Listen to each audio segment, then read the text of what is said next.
What's up, everybody? This is the Jedi.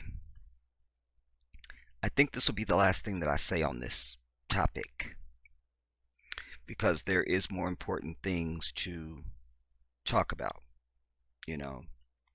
And that is not to diminish this in any way because it had to have some sort of significance in order for me to even speak on it, you know. If it wasn't significant, I don't need to speak on it. I don't need to. There's enough numbers chasers and you know, people that are out there for all the reasons that I'm not on this platform for that will, they will bleed this story to ad nauseum, you know. I'm not here for that, and it doesn't matter if it's this or anything that I speak on. If there's no value to it or if it's not of some significance, then I don't need to be speaking on that. It's a waste of my time. It's a waste of your time, you know. And our struggle is too serious. We have to stay focused. We have to stay focused. But this is part of focus because when anything intersects with our struggle, then that must be addressed. You know, this is absolutely in that wheelhouse. Now, we know that Oprah did or is doing the interview. Like, I think today is supposed to be the day that it's supposed to happen. It's supposed to air. And then the second part of this Leaving Neverland thing. Um, Obviously, I haven't seen the first part. I won't see it. I don't. Excuse me. I don't have HBO, and if I did, I wouldn't watch it because I'm gonna know what anything that I need to know about it. It will be online. So I will still be able to address the issue, but I don't need to give it any rating, you know? I don't need to do that.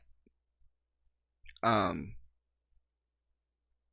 so I'm going to get into that, and I'm also going to get into fan reaction as well, because one of the other provocations for this video is a lot of you guys' comments. I really appreciate and know that I read everything, so I'm not always able to get back and answer every single comment, although I do try, but I definitely read everything, and so I've even gotten better with. I realize that even if I'm not able to type an answer, I can at least hit the heart and do a thumbs up on it. So at least I give you some acknowledgement, and then that lets you know that I absolutely did see your comment. I read it. Um, and so I know that you guys have been really passionate about this as well, as we all are. There's some scragglers. They're few. They're not many, but there are some scragglers. But for the most part, we're all passionate about this because of what it represents. You know, um, this isn't about. This is bigger than being a fan of Michael. This is about I'm a fan, and I know him, and I know his character, and how dare you say this? And the ones saying it are the devil. Are the devil. Also, since the Oprah piece, I have considered at least another motive for her to have done this interview because it was right out in front of me and I didn't see it. I always tell you, when I hide something, put it right out in the open. Nobody will see it. But I also tell you to stand at your gate. See what I'm saying? So I didn't see it, but I was standing at the gate. Boom. She owns OWN. And I don't know where the ratings are on OWN. I know I haven't seen Queen Sugar in, my God, it's been probably a year. I'd have to go back and look and see when I did the last review on it. I haven't seen the haves and the have-nots, and that was the main things that I watched on that channel.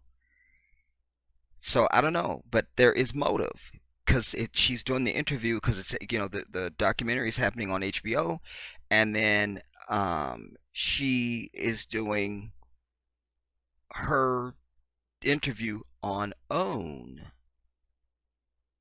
So there's a motive for ratings right there. But there's something that you guys pointed out in the comments. You were reminding me that, or you're reminding us that, which I know that we know that there was that has a relationship with Harvey Weinstein, but I saw you guys articulating in the comments where she really didn't have a whole lot to say about Harvey Weinstein all like that. We all remember the big the Me Too speech that she made at some award show early on when this whole thing started jumping off. And it was like the speech, and they were like, is Oprah going to run for president and all that? Y'all remember. But she hasn't really had a whole lot to say, and then there is a lot of pictures of her canoodling up with Harvey Weinstein. Canoodling up.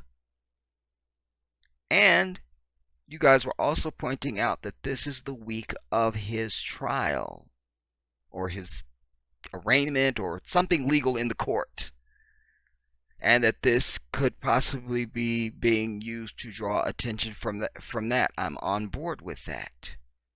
You guys also pointed out that she was on this yacht with David Geffen, I think it is, and that she was personally shown a screening of this Leaving Neverland piece. I'm on board with that. You see, so it's all the way around. It's all wrong, everybody. But it's another disrespect of our people, and that's why my next video is important, because it was one thing. Like, I literally have 6 hours put into that video of just stuff that you would have seen. I had to scrap all of that because the tone of it has to change now. The direction and the point that I'm trying to make is different now. Anyway, but this is all about disrespect, and it is at its highest crescendo, it seems, right now, at least in our lifetime.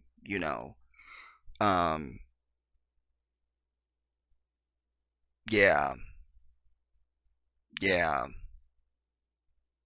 So I wanted to begin by, but I need to say this because I'll forget. Because y'all know I speak from the heart. I don't have notes. I don't have any of that stuff. This Ebro person, Ebro Darden of Hot 97, I'm over it.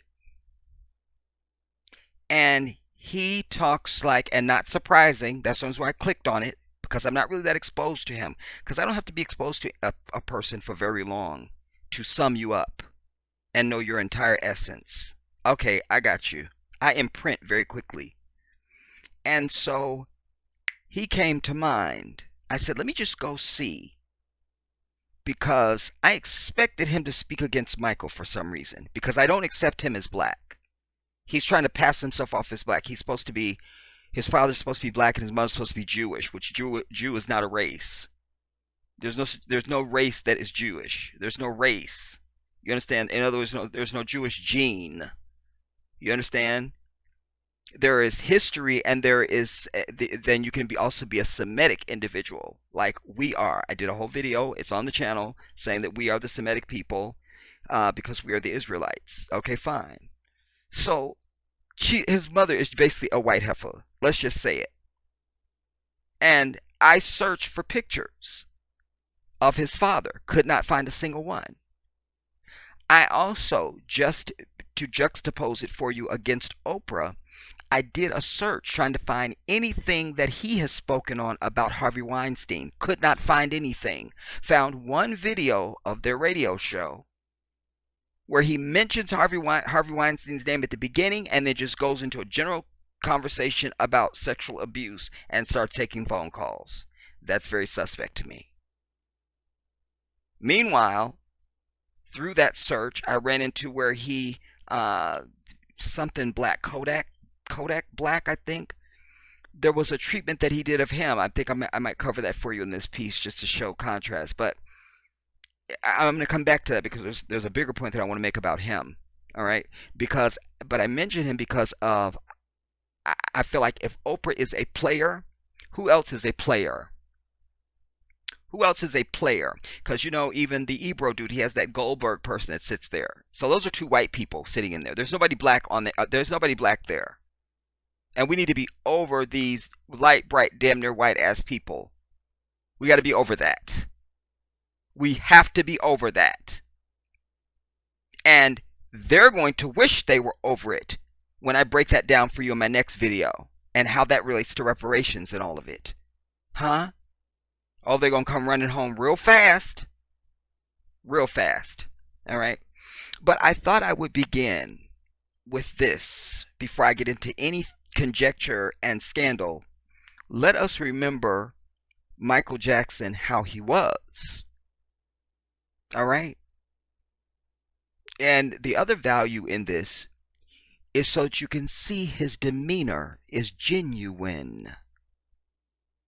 Like when I watch this, y'all, because I'm a big kid at heart, like I fight over toys. I still do. I still love toys. And if I'm around kids and I see a nice toy, I'll fight you over that toy. Like it's me and you. It's me and you. You know. And just still being that kid at heart, it's never a contradiction. But don't let it be artificial. If you just don't have it, you just don't have it. But there are those of us that exist that are truly still kids at heart.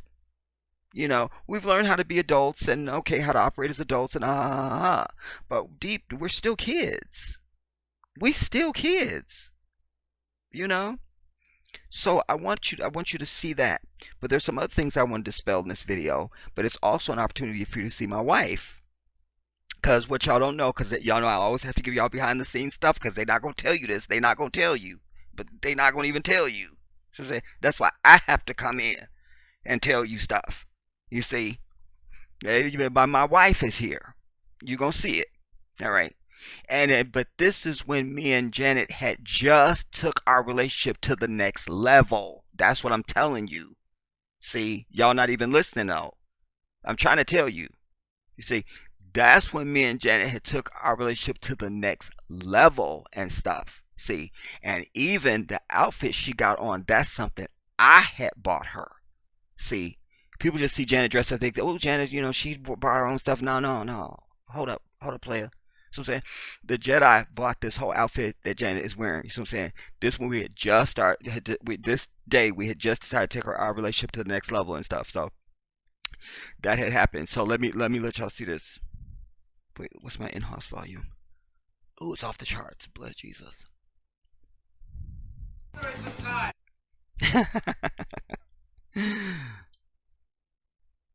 What's so funny for me about right there is I have a picture of me that when I was doing him that looks, I don't see him there, I see me as him. I hope you could understand that. We're off to the field. Now, there go my wife. You see what I'm saying? But here's I gotta give y'all more inside stuff. You see the seat she's sitting on. See how this arm is over here, y'all? I had been sitting there. See, that they not gonna show y'all this. But they not gonna show you though. You see, so I was sitting there because me and Janet because we always hugged up and canoodling and everything and stuff. Last minute though, I said, let me get off and I'll film y'all. You see, that's why she's holding two super soakers. That other one is mine, everybody. I mean, I'm showing you the evidence. It's obviously right there. It's right. I mean, you could just, you see, and that's why she's not taking up the whole seat. And she's looking at me right there. All right. There'll be other helpful hints along the way. All right, let's go. And this is at Neverland Ranch. Also, everybody need to point that out. You see, so that you have a fresh visual in your mind when we get into the literature. You have a fresh visual in your mind, and it helps you to form your own picture without influence. You know what I'm saying? What y'all think of my wife's outfit, y'all? What y'all think? You know what I'm saying? Just like, and stuff. Like I said, we had just took our relationship to the next level. We had just, and stuff. Super soakers are really high tech. They got some really Look. Great ones now. I want you to notice. Well, I always like to test my audience. because I think it teaches more effectively that way. So I'll wait. Watch this now.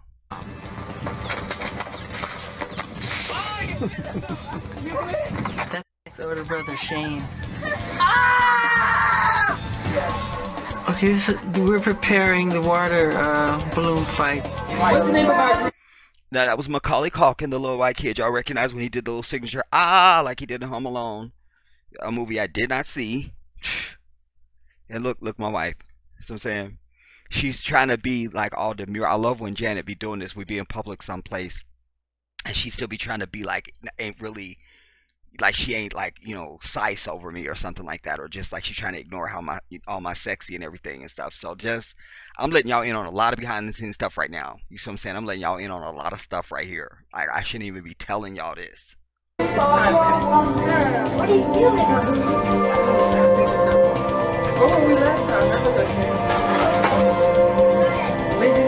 That was Unfortunately, they have music playing that nobody listens to except for Michael. But you just need to turn up your volume, everybody, because I'll overblast you if I turn this up anymore. Like 1/2 of an inch of that, and it'll blow your speaker out on your end because it's the internal volume. But hear this little conversation between he and Macaulay Culkin. Visions of Doom. Visions of Doom. Visions of Doom. Or Legions We of had Doom or teams. something. Like, there was more to We the used to hold. conversation.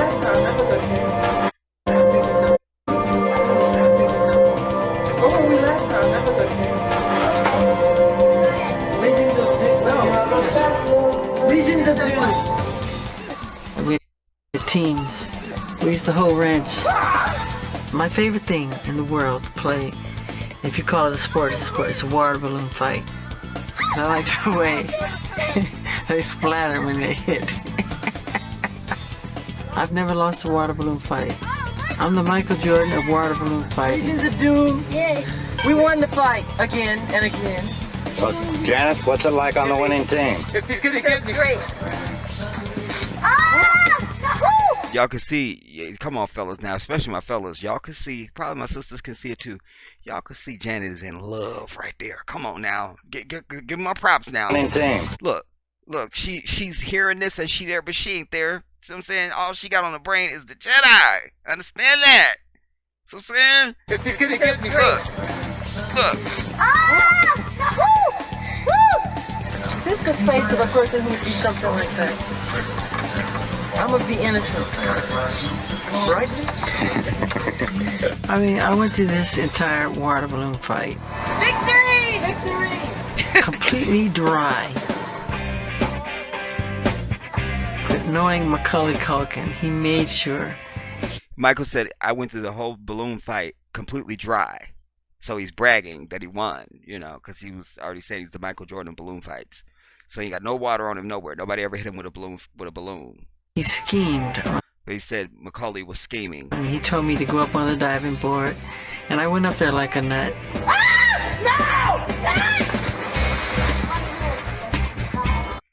Now, this the perfect.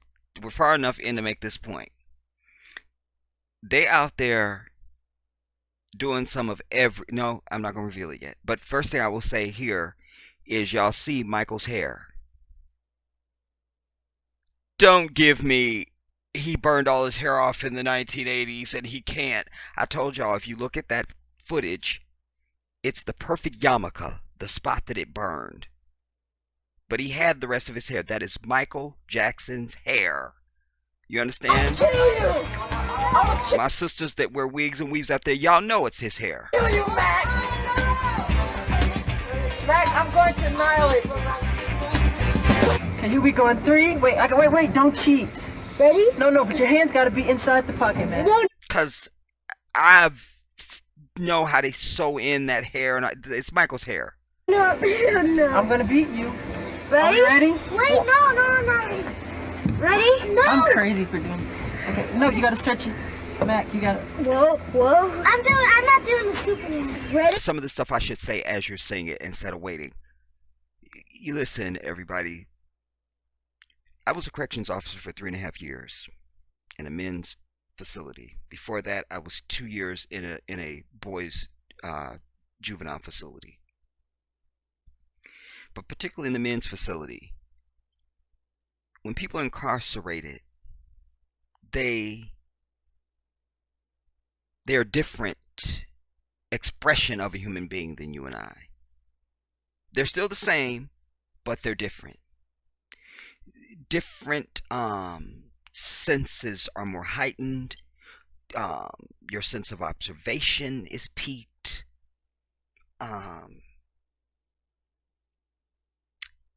There's a lot of psychological stuff that goes on. You are just a different human being. The same but different. So, when you think about somebody like Michael Jackson, who's the most, and you have to keep remembering this is not just any celebrity, especially for young people. Well, I'm only 25, but anyways, if you're younger than 25, damn it. All right, stop typing. All right. But anyway, for a lot of the today's youth that are used to celebrity, it's part of their world. They just think it's always been this. There's always been Twitter. We've always been able to know what celebrities do. We've always been able to tweet a celebrity and follow them, and no, it hasn't. And so I need them to keep remembering that there's no one that's ever been on this planet that has been more famous than this man.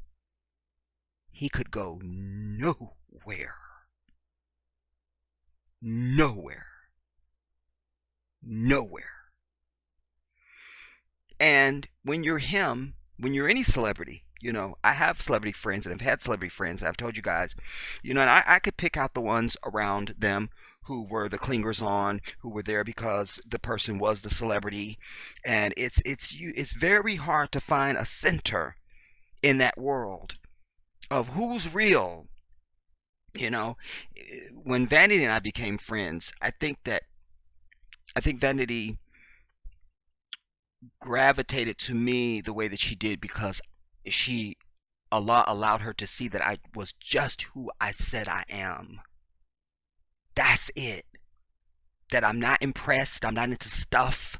I'm not here for money. I'm not like I was the perfect person to be around her. But I'm a rarity. And I think she could see that immediately. Like, this dude is rare. Boom. If you're going to have friends, this is the type of person you need. So it's very difficult to have friends in that regard who aren't famous. And then it's enough to have people that are famous. Now you're Michael Jackson. You're more famous than all famous people.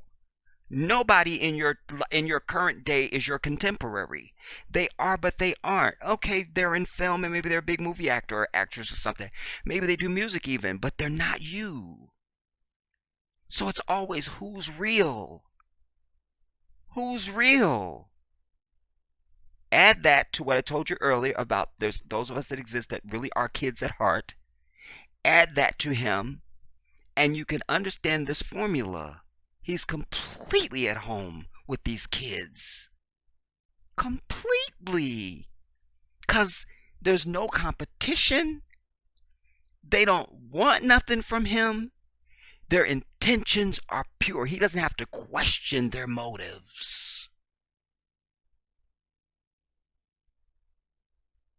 He does not have to question their motive. And the blonde kid is Macaulay Culkin. So Michael's already been him already. At that point right there, Macaulay Culkin was at the height of his fame. He's a child star right there. Michael's already been your child star. It's like, I see your child star and now I'm the biggest thing on the planet. What? Anything you're going to need to know, I'm the dude to come to. So Macaulay, even at his young age, is not going to find the comfort with his peers that he's going to find with Michael Jackson. Forget the age difference. There's a common shared experience. Ah, you were a child actor and a child star, but not only that. You don't want anything from me, Michael. You're not impressed with me because I'm Macaulay Culkin, because you're Michael Jackson. And Michael is in his mind is going, I'm not impressed with you because you're Macaulay Culkin, because I'm Michael Jackson. You see? So he doesn't have to question, like, why are you here? What is your motive? Are you really my friend? And let us remember that by the time that Michael had moved to Neverland Ranch, he was over his family. He was over them. He was over them. Our lives parallel each other in many ways. I've shared that with you, but this was one of the other things, you know. Sometimes you have to just realize your family is too toxic, that your light is brighter than theirs, and they're going to resent you no matter what. So you just have to be over them forever. Forever. You see? So I just need to give you that while you see this, so you could go, okay, I get it. I get it. Not only that, or as Dr. King used to say, not only that, but... And he would have a list of stuff, and he would say one thing, and then not only that, so and so, so and so, so, but not only that, so not only that, damn it, I just lost my train of thought. Oh my God, it's gonna come back to me, inshallah. I was saying he was over his family. Family's toxic. Oh, Allahu Akbar. All knowledge is with Allah. Now, we've all heard people saying, well, he had all that stuff out there that kids like. No, dumb ass. You're going to see that this stuff is for Michael. Again, kid at heart.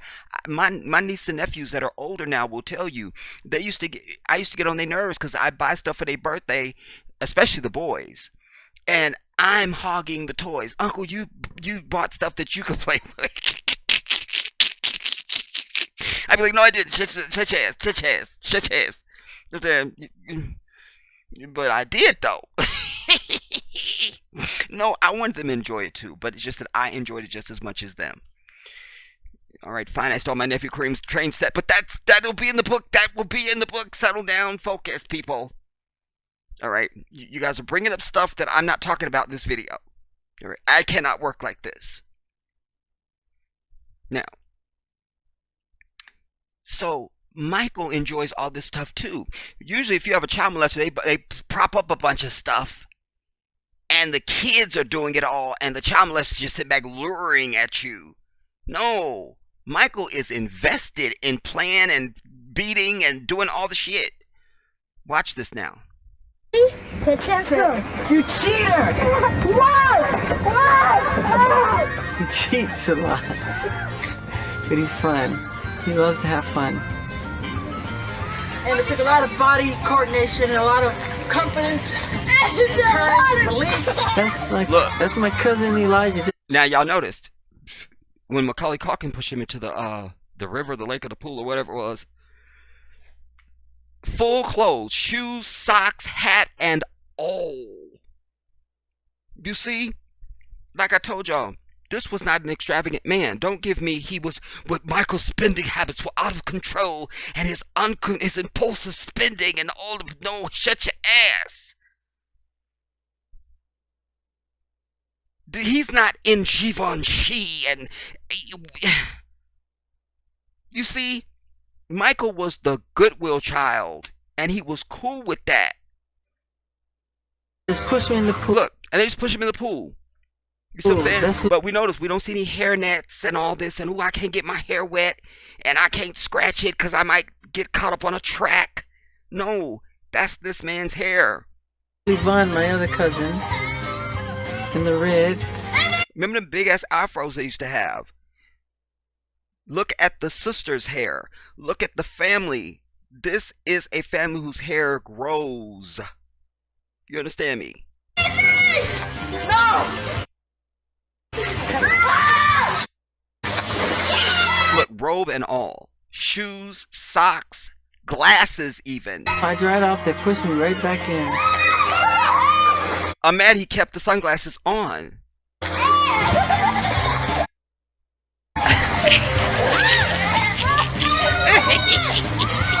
I can't believe that. First shot of me with no shirt on. The robe is too heavy now, so he can't run with it. You see somebody fully enjoy. You see, like he is loving this. I'm a nice person. Look there. Look, another outfit, different jacket. All look. I just took a We've personally seen him on stage with that on. You see what I'm saying? Michael is not into stuff like shower, and I washed my hair thoroughly.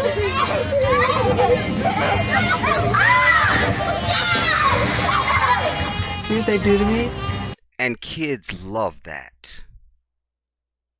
They love that when they can just be a kid and you be a kid too. Like they would never think they could go and push an adult into the pool.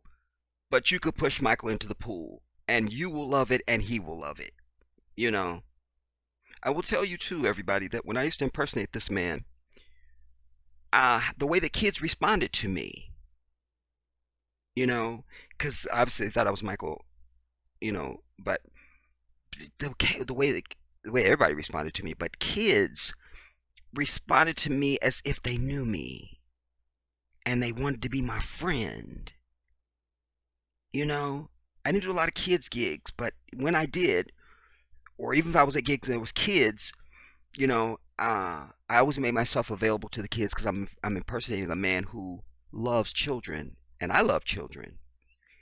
But they would, the way they responded to me was as if they could just be my friend, even though I was older than them. You know, so I get it. I get it. I get it. I get it. I get it. Look, that's his hair.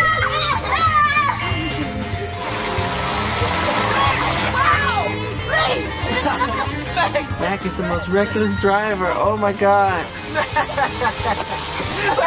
Look, fedora hat and all. He's and what shoes is he wearing? I wonder what shoes Michael wearing. On the back. Oh my God! There's those raggedy ass penny loafers.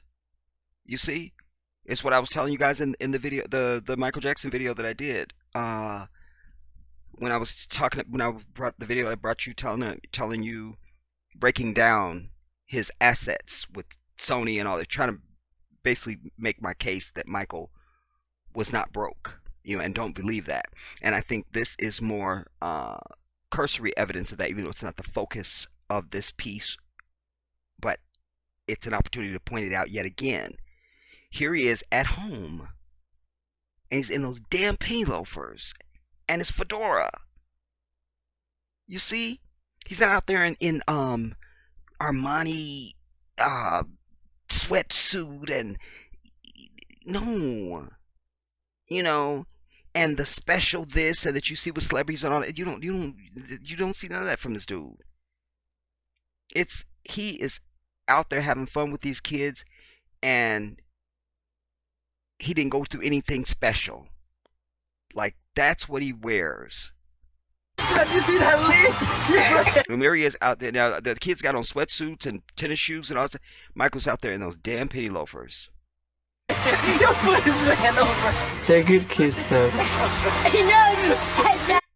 Again, no gaudy jewelry, no rings, no watches, no bracelets, no necklaces.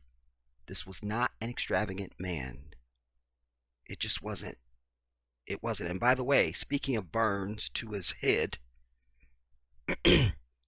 Pepsi, because they were shooting the Pepsi commercial, Pepsi paid him $1.5 million so that he wouldn't sue. They just went and gave him $1.5 million. Michael donated every single dime of it to the burns ward that he was in. That's who he was.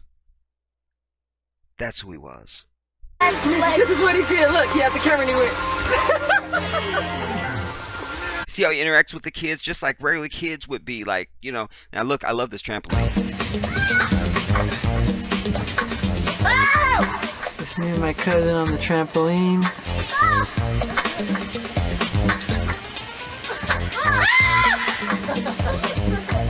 Where's the leering at the children with the come hither eye, everybody? And where's the overly touching and handling of the kids? Wait, move over here, let me move you here, let me pull your shirt, this, no. That was close. It's Egg Hunt Day. Yeah. And we're going. How many Easter 1991. It's back in the 1990s. And this is one of the liars that got paid off. eggs are there? 45. How many? 45. 45. Yeah. We're looking for 45 eggs. And there'll be special prizes. Do we get prizes? Yeah. Well, I hope A trip so. to Bermuda. Yeah. I love it. I love it. I love it. He goes, do we get prizes? And he's like, yeah, go a trip to Bermuda. You hear the little kid go, yeah! Like, and he can make it happen. Like, they'll just shuttle off on a private jet to Bermuda. It's nothing. There'll be special prizes. Do we get prizes? Yeah. Well, I hope A trip to Bermuda. Yeah. Yeah. And a trip. Universal Universal- Studios. We can stop. A trip to Now, Walt let's Disney stop World. now. Let's Ready? stop now. 1, 2, 3, go. Whoever Whoever finds the golden egg gets the biggest prize. Hello. I have no portion. Nothing. Please, you know where they get it? Would you tell me, please? I want to win this game. Michael was so competitive like this. Just tell me what it is so I can win. Hey! Yes! My first day. My first. My 6th egg. Oh my Which God. is my 7th egg. Thank See, you. there are egg makers around here. Hey! Guys, they still my eggs. Michael? Yeah.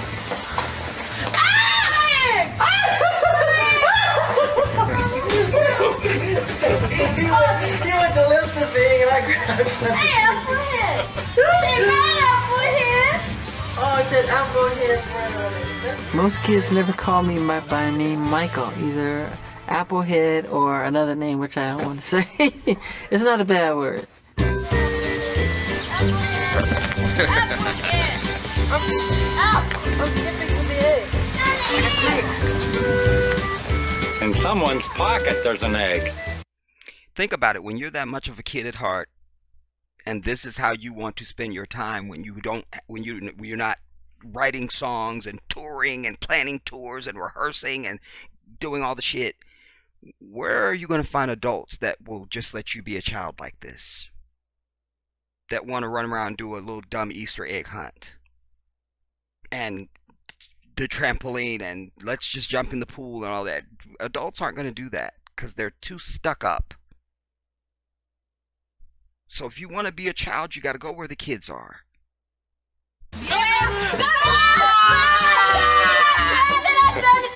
What is that, my wife? Because I heard what Lee No. said. No, not with that nose. I know my wife now. Plus, Janet would never leave out the house with her hair like that. 10. And We had to find but here's our winner. 14 eggs. We had $70.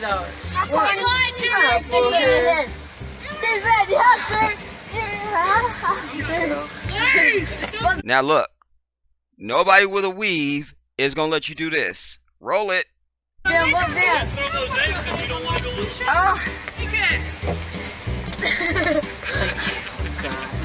That's an egg, homie. Nobody's letting you put that in their wig or they weave. It's not happening. Why did I let him do that? You don't do that to real hair. Doesn't fit. That's attached to your damn scalp that God gave you. Oh snap, that was the end of it. Was that the end of it? Look down, look down. Yeah, that's the end of it. Oh! Now that kid has $28 million or something.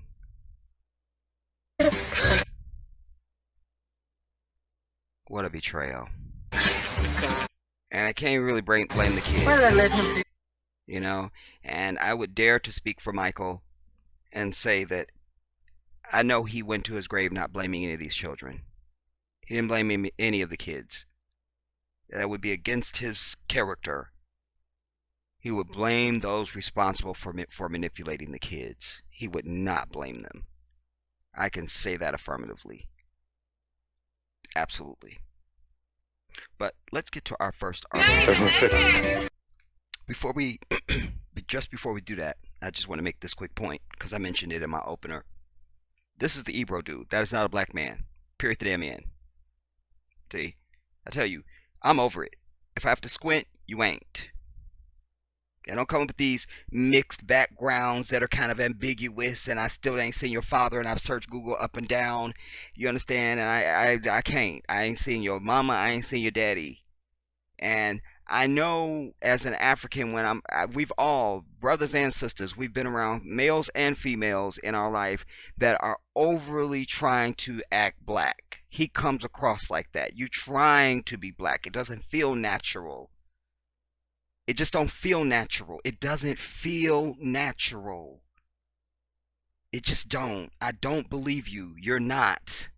But my point is, he's the head of the Hot 97, right? This is Tom Goddammit Joyner. White, bright, damn near white, and is white if you ask me. And we know he's the head of whatever, the Tom Joyner Morning Show. Huh? Where's the dark skinned folks at? Wait. This is somebody that I just newly became acquainted with. This is Jason Lee of Hollywood Unlocked. I don't accept you as being black. I just don't. I'm so sorry. And I tell you, when something becomes a pattern, it's no longer coincidence. Everybody's on purpose. All these people in these major media markets that speak to black people are white, right, damn near white. We can't get no chocolate sister or chocolate brother at the head of none of this. That tells me something. You see? And even if we're gonna call these mixed people, which I don't, if they could be mixed, they just say mixed with black. You see? If you gonna be mixed, then, but still, that means you can never be completely loyal to us. You're more quick to be a puppet because you are not 100% African. It matters, and they know it. Because why do you think they've done this? Do you think these people, you think they sit up there and just talk about whatever they want to do and it's just like they just run everything? No, they have white masters. They're puppets. So of course this is on purpose. So obviously it matters to them. You're not going to be elevated to any level in the field of radio and broadcasting unless you're allowed to be elevated. You understand what I'm telling you? There's DJ Goddammit Envy. You see? Nah. You see? And there might be some dark skinned ones out there, but you don't know them. You see? And if you do, you only know them from being online or something like that. I had to make that point. I had to. It's on purpose. It's on purpose. It's on purpose. And I'm sure there's some other ones that I don't know about. There's DJ Envy. This is the Jason dude, and Tom Goddammit Joyner, and then this Ebro person.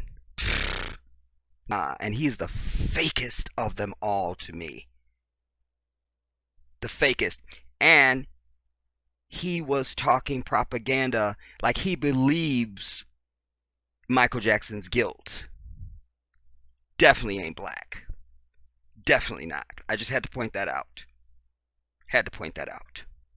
And just real quick, to contrast, even though I have a lot of problems with Wendy and I have dragged her ass for dirt and filth, I always tell you we accept truth wherever it comes from.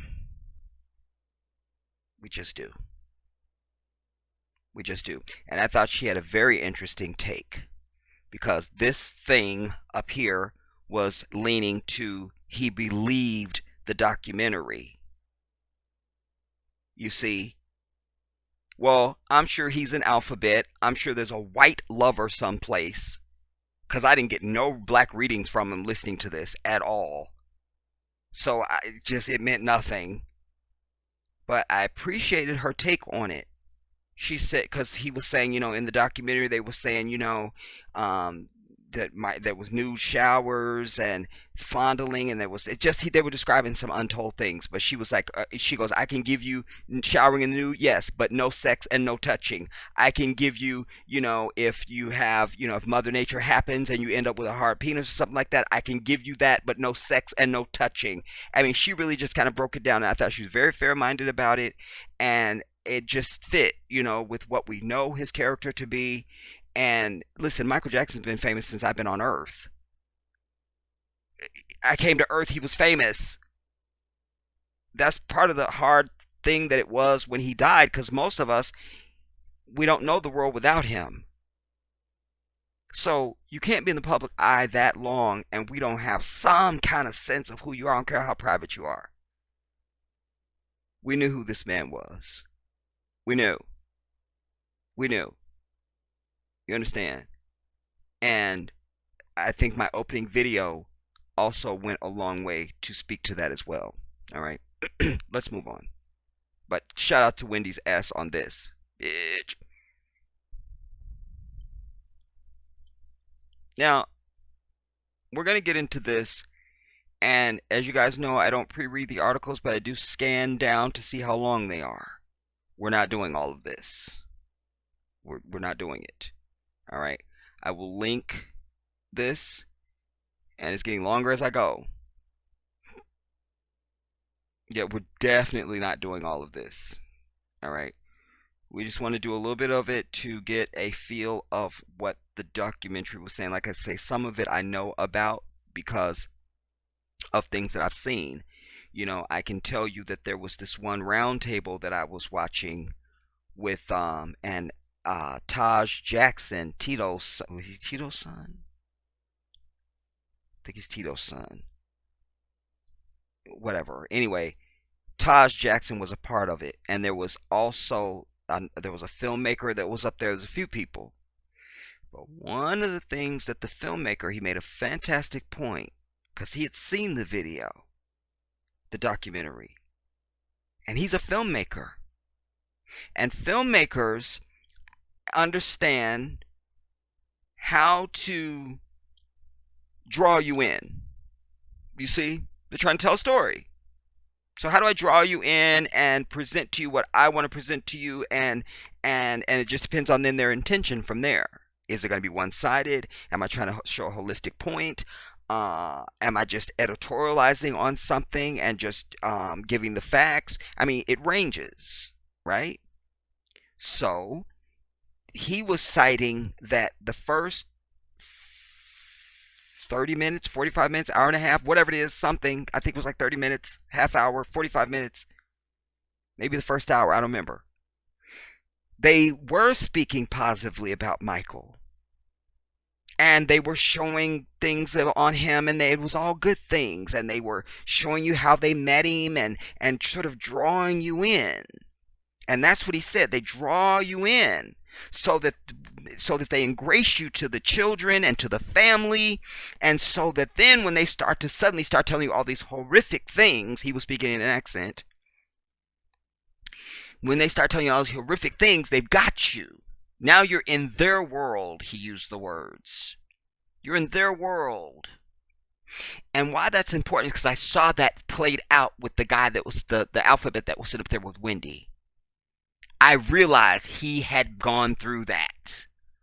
They had already, he's there for it. And I know how weak-minded the public is. I always tell you, America is the dumbest population on the earth. If I was a con man, I would be somewhere in Provence, on a, in some castle on a hill someplace, in some chateau. You see what I'm saying? With servants' names that I couldn't even pronounce and all this. I know how dumb the American people are. You see?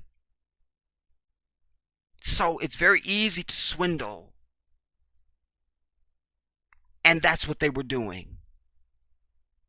Drew you in. See, we're not just here to bash him. So we must be telling the truth. But here's what killed it for me. This cinched it. Because I've said this to you a million times. I said, the best way to tell a lie is to mix it with the truth. That's what they do. Mix it with the truth. Just a pinch of truth. Just a pinch. And he said that. He said, you know, the best way to tell a lie is to mix it with the truth. So you tell a lie, and then you mix it with the truth, and then there you go. I've said that to you a million times, and anytime I've said it to you, I also say to you, I say it's like giving a kid vegetables that doesn't like vegetables. You know, you make it into animals, or make it look like a toy, or you put sugar on it or something, and ooh, it's candy, and ooh, eat your fucking vegetables, you know. So that was what was done here. You understand? Mix the lie with the truth, draw you in, say positive things, and make it look like we're not here for nefarious reasons at the beginning, and then we've got the noose around you. Hook, we've got you, and let's start to now fill you up with all the vomit. Leaving Neverland, recap. Men's disturbing accounts of life with Michael. Disturbing. A secret system of bells to warn when other adults were approaching. Okay, this is New York Times. This is a problem right out the gate, everybody. Because we all know that Michael had these things and stuff, especially at his bedroom. He had different things that would alert him and stuff like that. We knew that from all the investigating that went on back in the day. But notice the language here. Secret bells, a system of bells to warn when other adults were no, just anybody, the killer, goddammit. I remind you, we're talking about not Kim Kardashian's ass. We're talking about the most famous human being that's ever lived. He's on a 2,700 acre ranch. How many of y'all know what 1 acre is like? Just one. Who under the sound of my voice knows what 1 acre feels like? Who knows this? So this is 2,700 acres, everybody. 2,700 acres. And ostensibly, Michael was a single man. He didn't have family and a bunch of kids. For, you know, well, he had the kids after, you know, the little fake kids after he had been there for years. But I'm saying essentially when he moved there, he was a single man. So you got the gates, and you got your security, and then you got your cameras, and you got your house alarms and all that stuff. Remember, an alarm went off when he was sitting there talking to Oprah. An alarm went off. But now this is your sanctuary. This is where you rest your soul. If I'm Michael Jackson, I'm definitely having something outside that damn door, and an armed guard with an AR-15. But they put adults. It could be the maid, anybody, you see? But no, when other adults were approaching. So apparently the system, because that suggests to us that these bells don't go off when kids are approaching, apparently. You see? Apparently they've got some technology that only detects adults. That's what that opening sentence says to us. I call it as I see it. A mock wedding ceremony with a young boy, complete with a gold ring studded with diamonds. Parents who were only too happy to be guests at Neverland, unaware what was happening to their sons a few closed doors away. Nah, not the truth. I'm also struck by the fact in all the years of this, you guys, show me one medical report. Huh? Y'all done got quiet now. Y'all done got quiet. Show me one medical report. We've heard no mention of medical reports. Because usually when somebody's abused, boy or girl, we expect a rape kit, and there's going to be, you know, there's at least there's a doctor someplace that has, maybe just your regular physician noticed something, or the child had some pain and they complained, or some tearing or some tissue or something. I've not heard one fucking medical report. I've not seen one doctor that was associated with this case that was even subpoenaed or called. Where is it?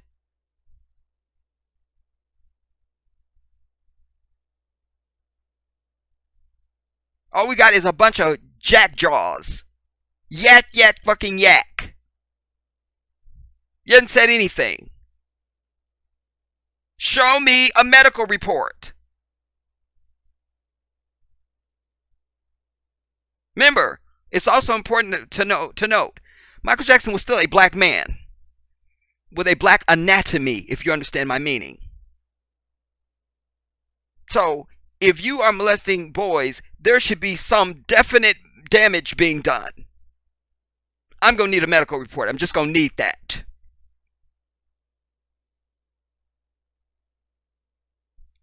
By the time he died at age 50 in 2009, the king had been trailed by allegations of child sexual abuse for more than 15 years, by only white people.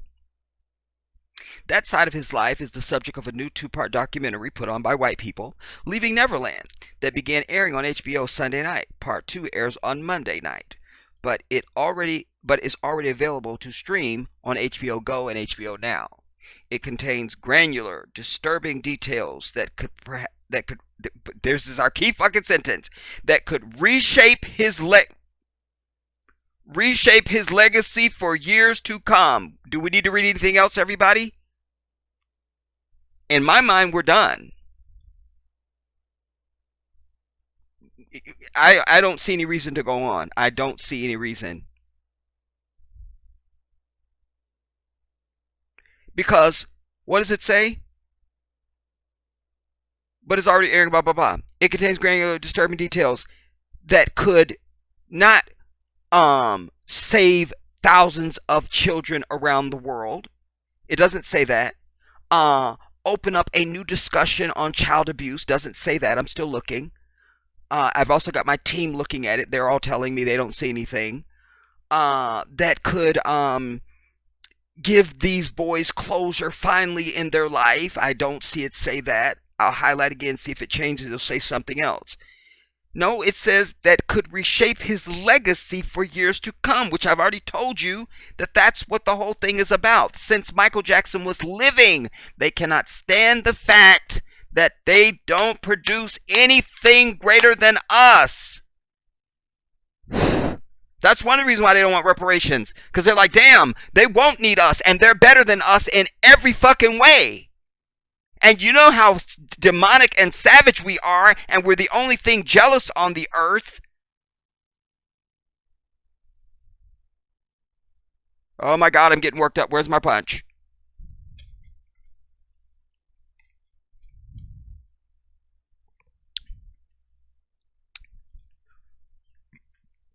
I can't. This was about stealing, because black wealth comes into it. Not allowed to have wealth. Not allowed. Not allowed. Not allowed. And for all her promised land and private jets, I really don't see how Oprah gets out of this life with a legacy of wealth left behind her. I just don't see it. Based on their pattern. Remember how quickly they destroyed Harpo Studios? Now, if that had been somebody white who has had the impact that Oprah has had, that studio would have been enshrined in, goddammit, acrylic or some bullshit. And it would have stood as a museum for all time, for all humanity. Even Oprah said she was surprised at how quickly the building was torn down. She went back and was able to get like a brick or something, something to this regard that she articulated. I was even surprised. I'm like, that's Harpo Studios. Like, it just felt wrong. It just felt like, why are you tearing it down? And why so fast? Like, I personally felt that. And then when I heard her say something, it vindicated and validated me, because I'm like, I know, right? It was like one of them I know, right moments. You know? That's a sign. I take that as a sign. I take that as a sign. Grant you, she sold the building, but still, or did she? Yeah, she said she sold it. And so, but still, anybody coming in, I mean, it seemed like it would be more value, whatever you're going to do with it, even if you just made it into fucking condos or something. Leave the structure, make the interior condos, and be like, it's Harpo Studios. It's where Oprah used to be. I mean, the value just from a business model, that's brilliant. What I just articulated. So there's something nefarious and specious, the fact that it was torn down and so quickly. I said, as a sign, you're not allowed to die with wealth, bitch. We're not going to have no generational wealth. No, no. No, no. You see? And Michael represented generational wealth.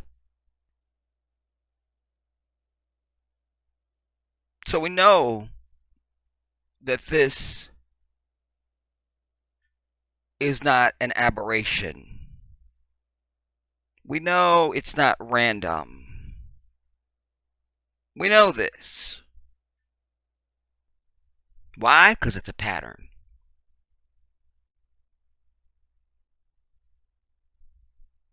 He owned half of Sony.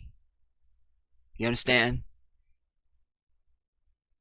And that wasn't just the music and publishing. That was anything with the Sony name on it. Michael owned half of it.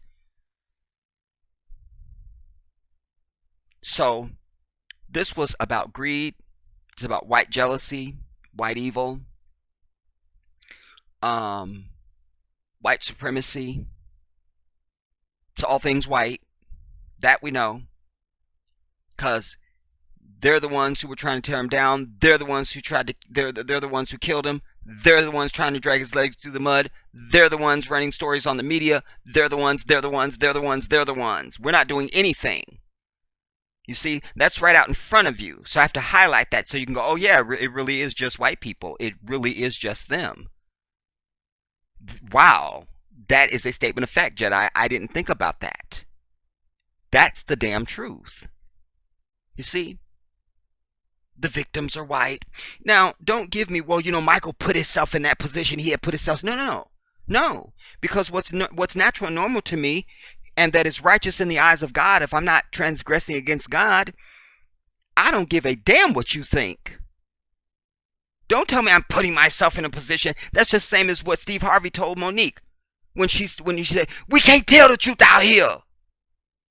So that's supposed to be her problem? Because the truth is what's righteous. What you're doing is not. So I'm supposed to go along with that? No, I reject that. And I think Michael felt the same way. Don't tell me. You don't tell me I'm a damn child molester when I know what I'm doing is pure and right. No, I will have children in my damn house and in my bed. What?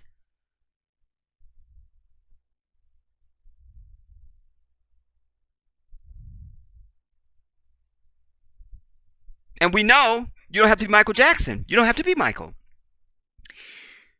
Anytime white folks don't understand anything, they are immediately afraid of it. That's a statement of fact. That's a statement of fact. Even down to our damn hair. You come in with natural hair or some locks or something, we don't understand it. I just watched Shark Tank the other day, and there was a sister and a brother that came in, their husband and wife, black love. They was holding hands when they walked in. That was a problem, I'm sure. But they had this product that is for curly hair. None of the sharks up there understood it. They was like deer in headlights. I mean, what does this do? I don't understand it. What does this do? Because you're white. You don't know. You don't. And when they walked in there, I said, they're not getting a deal. They're not getting a deal. They're not getting a deal. They're not. They're not getting a deal. Because white people won't understand this. They won't. Not only that, their track record on Shark Tank is you're a black entrepreneur, you come there, you're usually not getting a deal. That's just the way it's been. Damn it. That's just the damn truth. So this is about, they want to, because they always make sure you use that one of bullshit when you describe Michael. And I always tell you, stop and right in your tracks. I don't care if it's the bitch at your job. You stop him in mid tracks and say, "You said, hold up, you just said one of. He's one of the greatest entertainers." Well, who else was at his level? Who? Because you said there's one of, that means there's others. So you got to be able to produce for me another human being that was like Michael. And there wasn't. So he's not one of, he was the. They hate it because they so desperately want the Beatles and Elvis to be up there with Michael. The Michael Jackson estate has denied all the allegations. Now they tell you. Likened the documentary to a character attack and sued HBO. And as soon as the program started, Michael's fans swarmed hashtag Leave Neverland hashtag on Twitter, criticizing the documentary and Jackson's and Michael's accusers.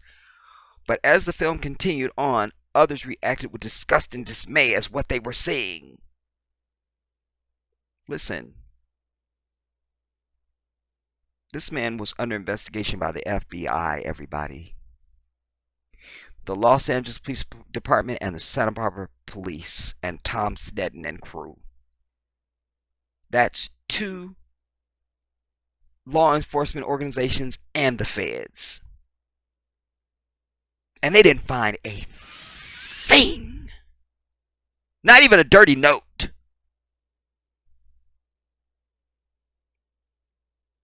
So when you hear people talking about, oh, and there was all this pornography, they didn't find a single thing.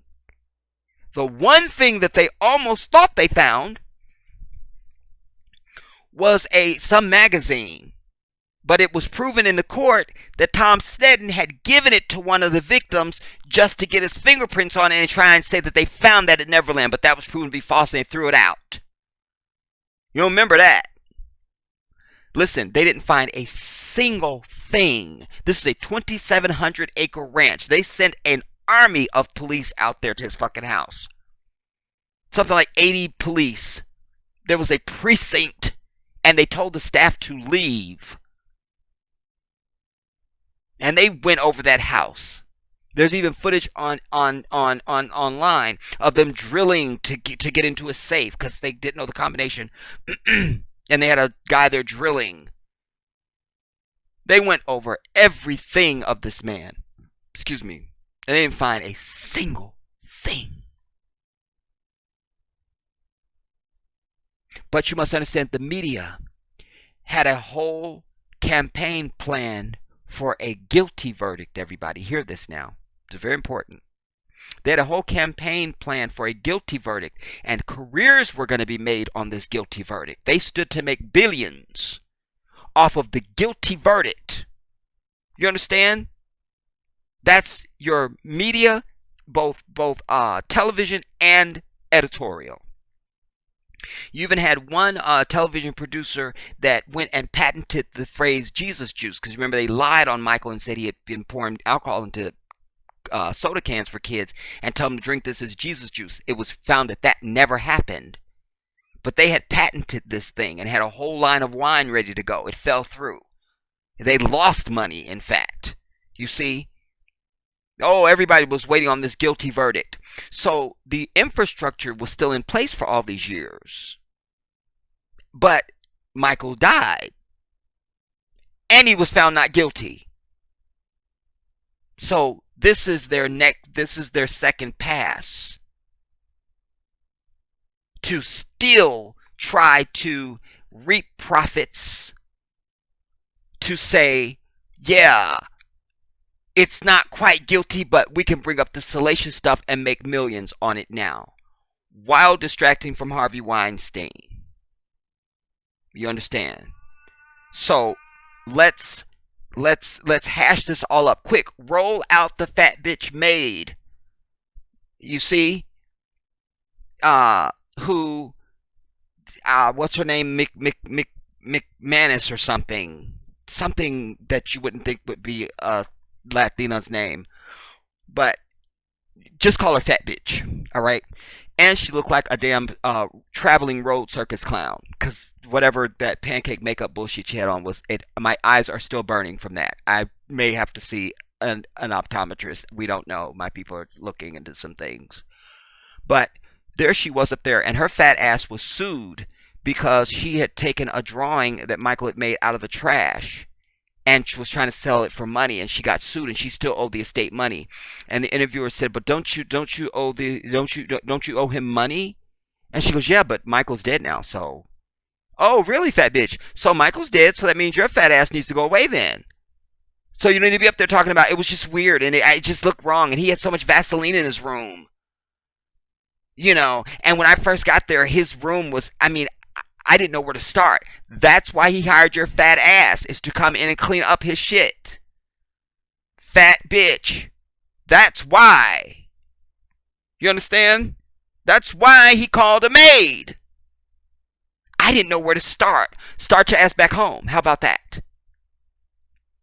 Take your fat ass.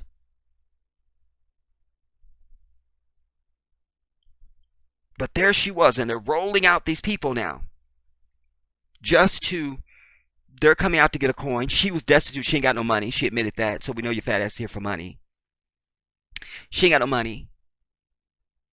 And now they're rolling people out to distract, to piss off the black community, definitely. Because it's always us and them with these people.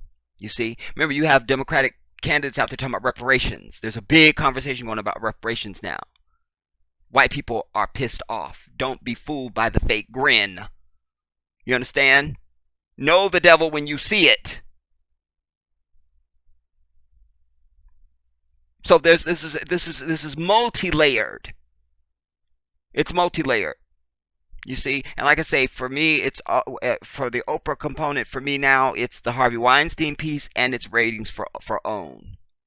I've also learned that this interview that she's doing tonight, I guess it's probably happening as I speak, it's an audience filled with just men of sexual abuse, and it's her and the two liars and the producer sitting up there on the damn stage. They showed a clip of it. Nah, bitch, because you already did that show, Oprah. You already did that show. Remember? She did that. She did a show of nothing but men in the audience who had been victims of sexual abuse. Everybody. She had Tyler Perry's alphabet ass, down low ass bitch on her show. Huh? Testify? So you've already done that show, Oprah. What else you got? Yeah, this show transcends Michael Jackson. No, heifer, because you wouldn't be sitting up there if this was like the dude down the street, because you didn't give a damn. Because you ain't heard about no victims of boys of sexual abuse since that show you did back whenever. You've nowhere on earth, and you travel everywhere on both your private jets and Tyler's. No, it's all about Michael Jackson. Because if they were up there talking about it was Mr. Johnson, the fucking school coach that had done some shit, they wouldn't even get your number. You'd be sitting your fat ass up at the promised land someplace, drinking a Moscow Mule. Don't come near me. Here are some key points from part one. I think we'll read this and we'll be over it. The movie shows two boys and their families were pulled deep into Jackson's orbit. Deep into Jackson's orbit. Through fame and show business. Wade, lying ass, down low bitch ass Robson, an aspiring dancer and who became a successful choreographer as an adult, met Jackson after winning a dance competition. I want to say this also. One of my sisters, I don't remember who it was. You got a purple icon. This is why it's good for you guys to put up pictures, everybody. Stop. What are you afraid of? If you're afraid of anything other than the one that created you, you don't know the one that created you. Put up a picture.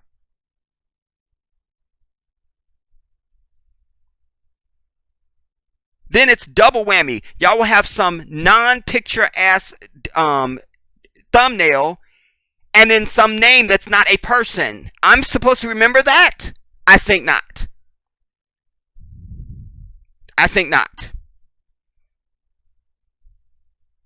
So anyway, this person was saying, I think it was a sister, from the Oprah video when I showed the clip of my wife doing Rhythm Nation, the concert, somehow you had been left with the impression that Wade did the choreography for Janet. No, he didn't come anywhere near my wife. You understand?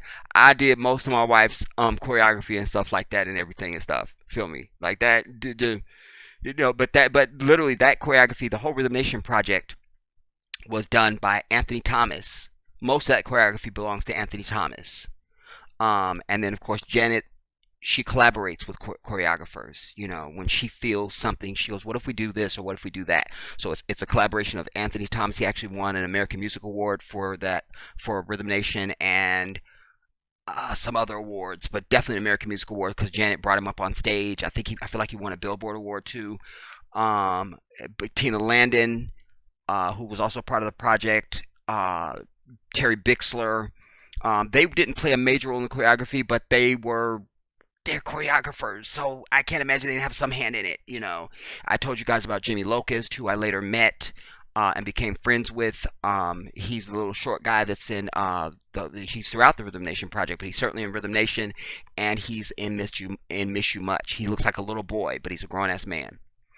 But so just to clarify for you, that he didn't do that choreography for Janet. He never worked with Janet. His fame is with Britney Spears and NSYNC, and he's also done some amazing work for So You Think You Could Dance and some other things. But he's an amazing choreographer. Like I said, I gave him his props. Like as a choreographer, I can see it. Like I can give that up. I can walk and chew gum. Yeah, he's a great choreographer, and he's a fucking liar and a down low ass bitch. You see, no contradictions there.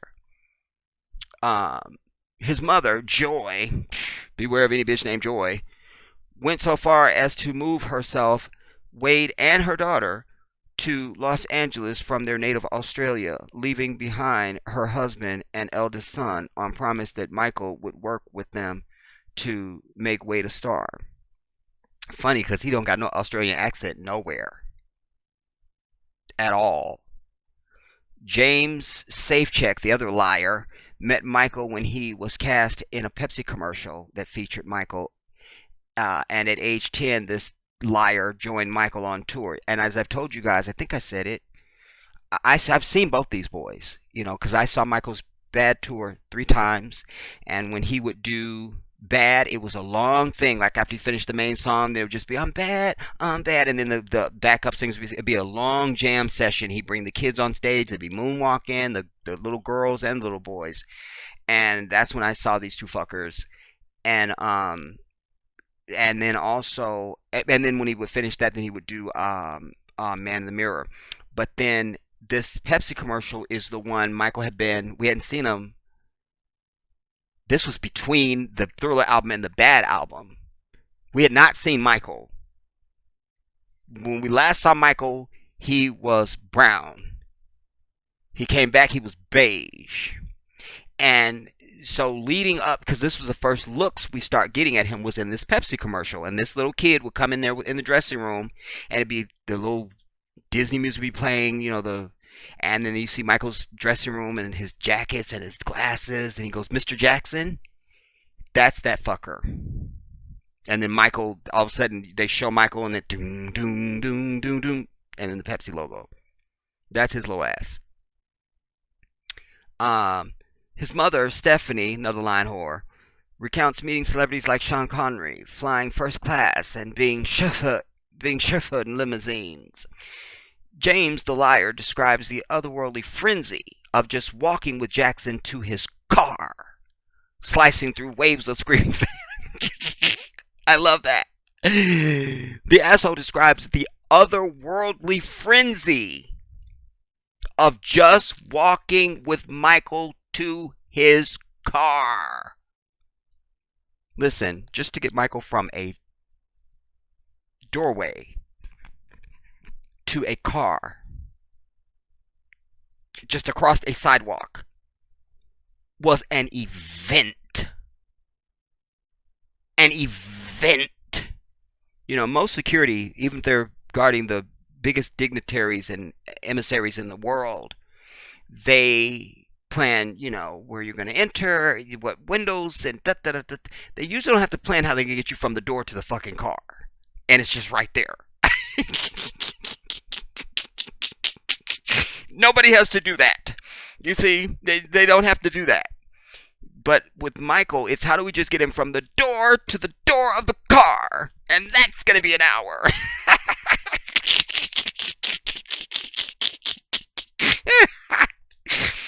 So there's a little bit of truth there. At least he's telling some truth. Because the otherworldly frenzy of just walking with Jackson to his car, slicing through waves of screaming fans. Every night, he said, he would sleep in a hotel room with Michael. His mother recounts that as the tour went on, the room got farther and farther from the one her son and Michael shared.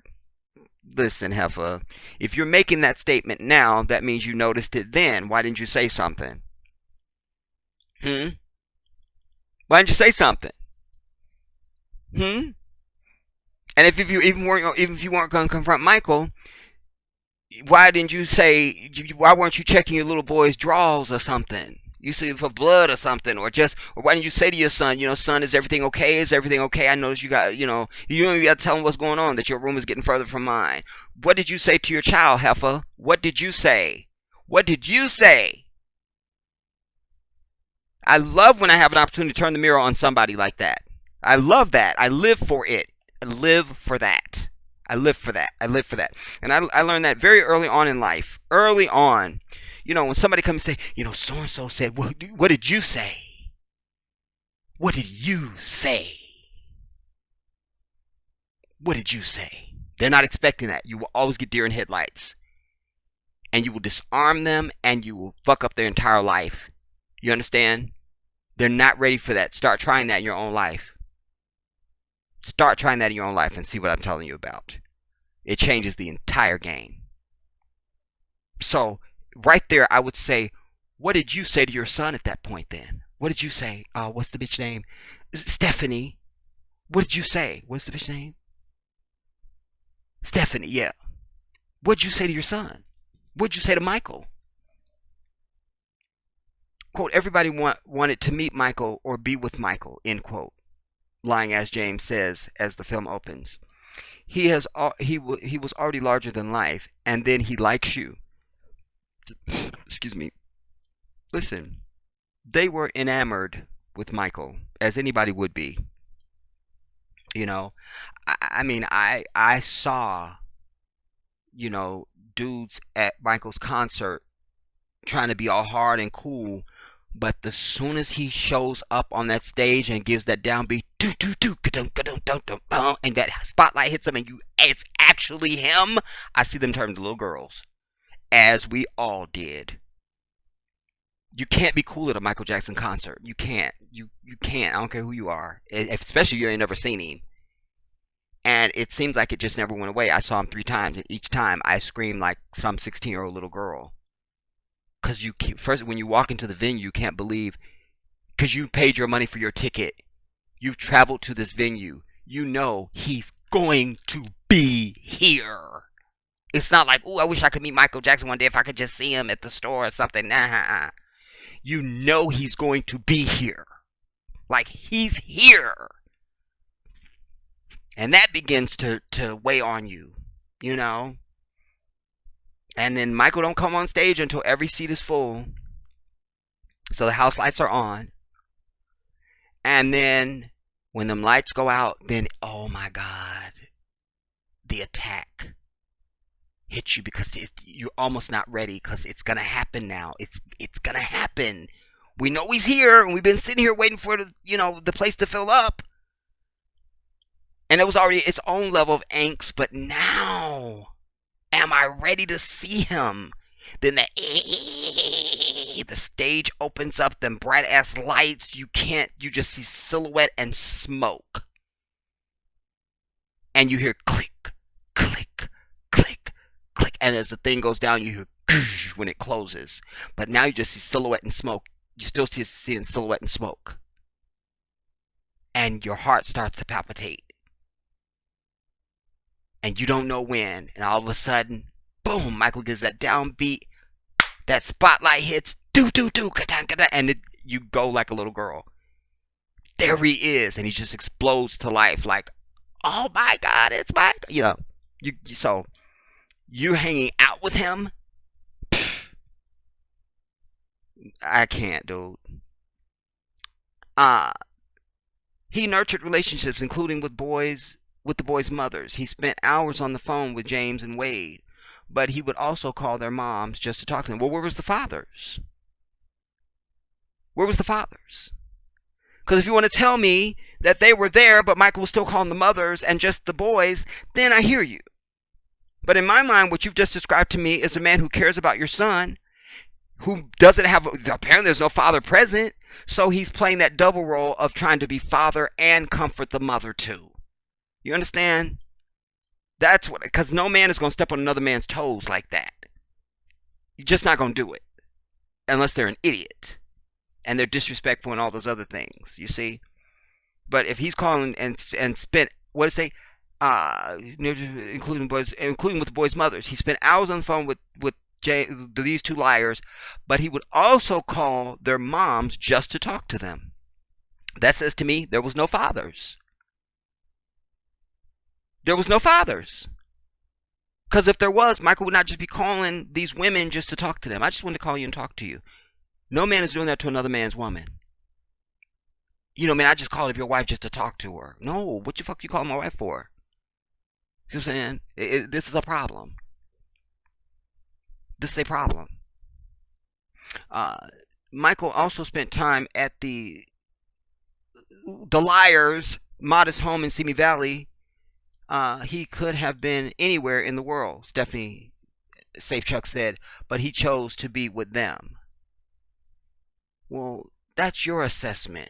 You see, that's projection also, because what that says to me in that sentence is, well, if I was Michael Jackson, I would have been in Provence, or I would have been in Venice or something. I mean, I could be anywhere. I would have been anywhere.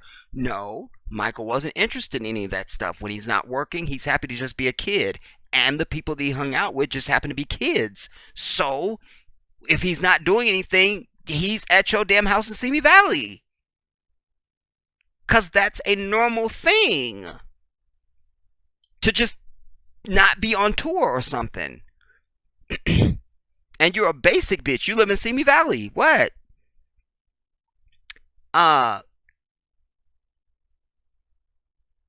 He was a son I started to take care of.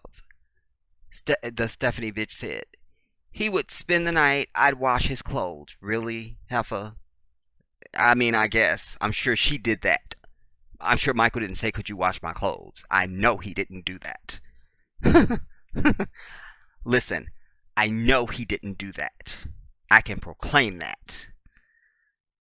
You see, she's sizing herself now, trying to show how close she was to Michael. She said that she once told Michael that she had prayed for her son's success in getting into commercials, and that he went on to find success right away. She's trying to play Michael. You know, I prayed my son would be in commercials. Because she wanted Michael to say, oh, I'll put him in a commercial. So she's a fake heifer. She said that, in response, she said Michael told her that he had prayed too. How about that? Yeah, bitch, I've been praying too. Funny you've been praying, because I've been praying too. He had prayed for a friend, and then he found James. Do we want to do this segment? Let me look at my time first, y'all. Just a little bit. But we'll scan it. Neverland Ranch haunts the documentary. Alright,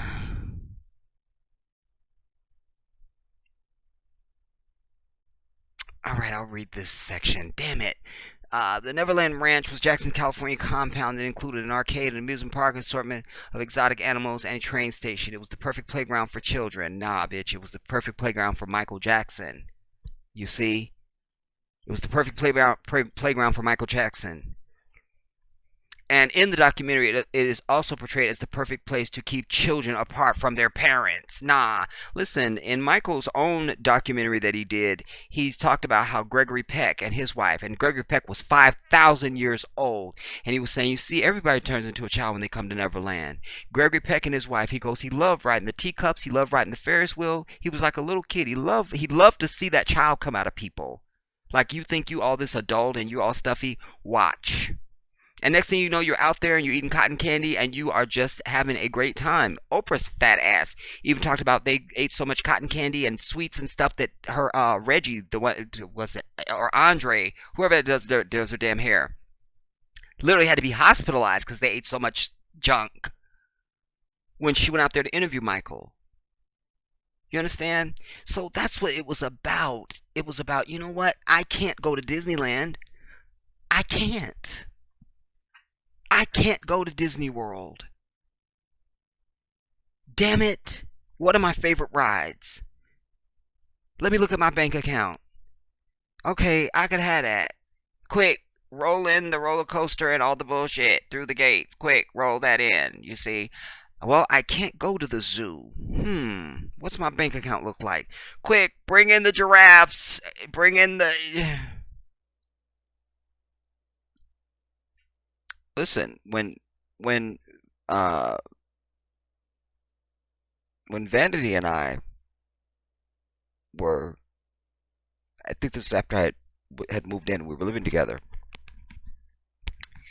There's a place they have out in California called Magic Mountain. It's an amusement park. Six Flags Magic Mountain. And we went there on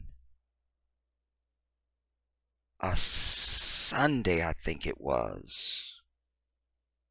It was me and Vanity and Victor and Steven. And she's not Michael Jackson.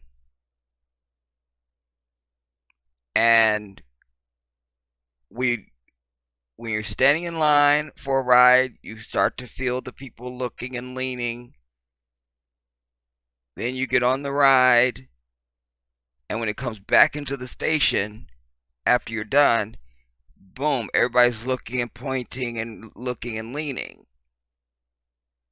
Well, the park authorities eventually tracked us down. And they were like, excuse me, are you a celebrity? And she always was like, hi, I'm Denise Matthews. Nice to meet you, He wasn't hearing it. He was like, but, are you a celebrity? And so one of them spoke up and said, yeah, she's an entertainer, she's Vanity, blah, blah, blah, blah, blah. And they asked us to leave. It was no shade. They was just like, we can't provide the proper protection and safety for you. It's causing a little bit of a stir, it seems. We're getting reports. And we're happy to accommodate you. Anytime you want to come to the park, we can accommodate you with security, or we can, shut the park down, or we can, we have other options that we can do, but we're not prepared for you to be here. Like, it will just create an event. You understand what I'm saying? Like, just showing up and you're in a park like that, and it's a big place, dude. And here you are, your Vanity. And we were getting recognized, people were coming up. I don't know how much of that he knew, but there was people that, because she looks just like that. So people were coming up to us. And again, so word just started getting around. People are starting to follow you. They're pointing, they're leaning and looking when you get on a ride. And it just became a thing. So they literally asked some executive from the park, some high up, came up and literally asked us to leave. We had to vacate the goddamn park. You see, I remind you, we're talking about the most famous human being on the planet, everybody. There's no protocol for that. And certainly not then, because you must remember, people have way more access to celebrities now. So it would have been, it's bad enough Michael's the most famous thing on the planet. But he's the most famous thing on the planet, and nobody has access to him. You had to wait for him to show up on a show. You had to wait for him to put out an album. Wait for a video. Wait. Now your celebrities are Instagramming and tweeting every 5 minutes. Oh, look what Kim's doing. Look what so and so's doing, and this is what they're doing. So there was even more pandemonium when you saw this dude. Like, oh my God, it's Michael, and old and young would faint right where they stood. So I need to put that context there because this helps you understand why they could go nowhere. He can't go nowhere. He can't go nowhere. And he's told the story many times about how when he'd go outside, even when they moved to Havenhurst, he'd come out of the gates and try and walk around just a normal person, you know, and people, even if he wasn't mobbed, because there was enough people to mob him, but they just aren't going to treat him like a regular person simply because of who he is. You know, we've all wanted to be invisible. You know, we've all wanted to be invisible. Everybody's got that fantasy somewhere on their list of fantasies. Like, rich is on there and goddammit, invisible. You know, if a genie could show up right now and just give you what you wanted, invisible would be on that list because you want to be able to know, what do people say when I'm not there? You know, what we've all heard the term of I sure would like to have been a fly on the wall in that room. You know, we hear something really juicy or something scandalous or whatever. You know, so because you understand that's the only way we're going to get to the truth of it. You couldn't just show up and get the truth. Like, you would have to do it either surreptitiously. You know, you'd have to bug the room, or you'd have to be invisible. You know, and so imagine going through your life and you can't find genuine people. Like, I'm not even famous, and that's been the story of my life. I'm not able to find genuine ass people. I can't meet me. And I'm not an international damn icon. But I still know that feeling. Of people that just can't be just real and just fucking be people. I know what that is. I know what that is. So, this was for Michael. Lying as Robson and the other liars' families were offered rooms in a guest house, which was separate from the main house, where the boys would each stay with Michael. Wade's mother, Lying as Joy, recounts that she got the sense during one long visit that her son and Michael were avoiding her, and in such a big place that was easy to do. She said she spent a lot of time alone and with Michael's chimpanzees.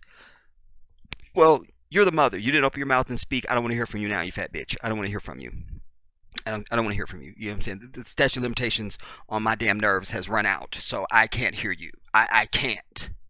You understand? I can't. I want to say this. You know, they claim that they weren't paid. I don't believe that. I don't believe that. Because in my mind, you know, that's almost victimizing the victims twice if they had indeed been victims. But I cite this as another piece of evidence showing they're not victims. And they're lying. So look at it, what I'm telling you, troops. If they really didn't get paid, they're not victims. You understand? Because it would be disrespectful to do this big of a project, the documentary, and sitting down with Oprah, and you're not getting a dime. Nah, you would feel compelled just as the person doing it. I have to give you something. Whether you want it or not, I need to give you something because you've been through a lot. I need to give you something. But all the producers say very proudly, we're not paying them anything for this. You see? I think Oprah said the same thing. Don't quote me. Nah, they're definitely getting paid. You want me to believe that this 2-night thing on HB, goddammit, it's the talk of the country?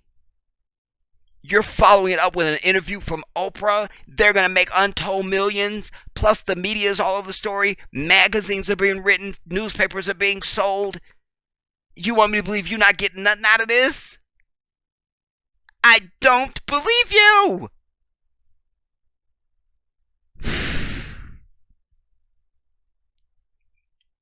They're definitely getting paid. And there's some kind of a NDA that has been signed saying you will not say that you were paid. That's what's going on. That's what's going on. You understand?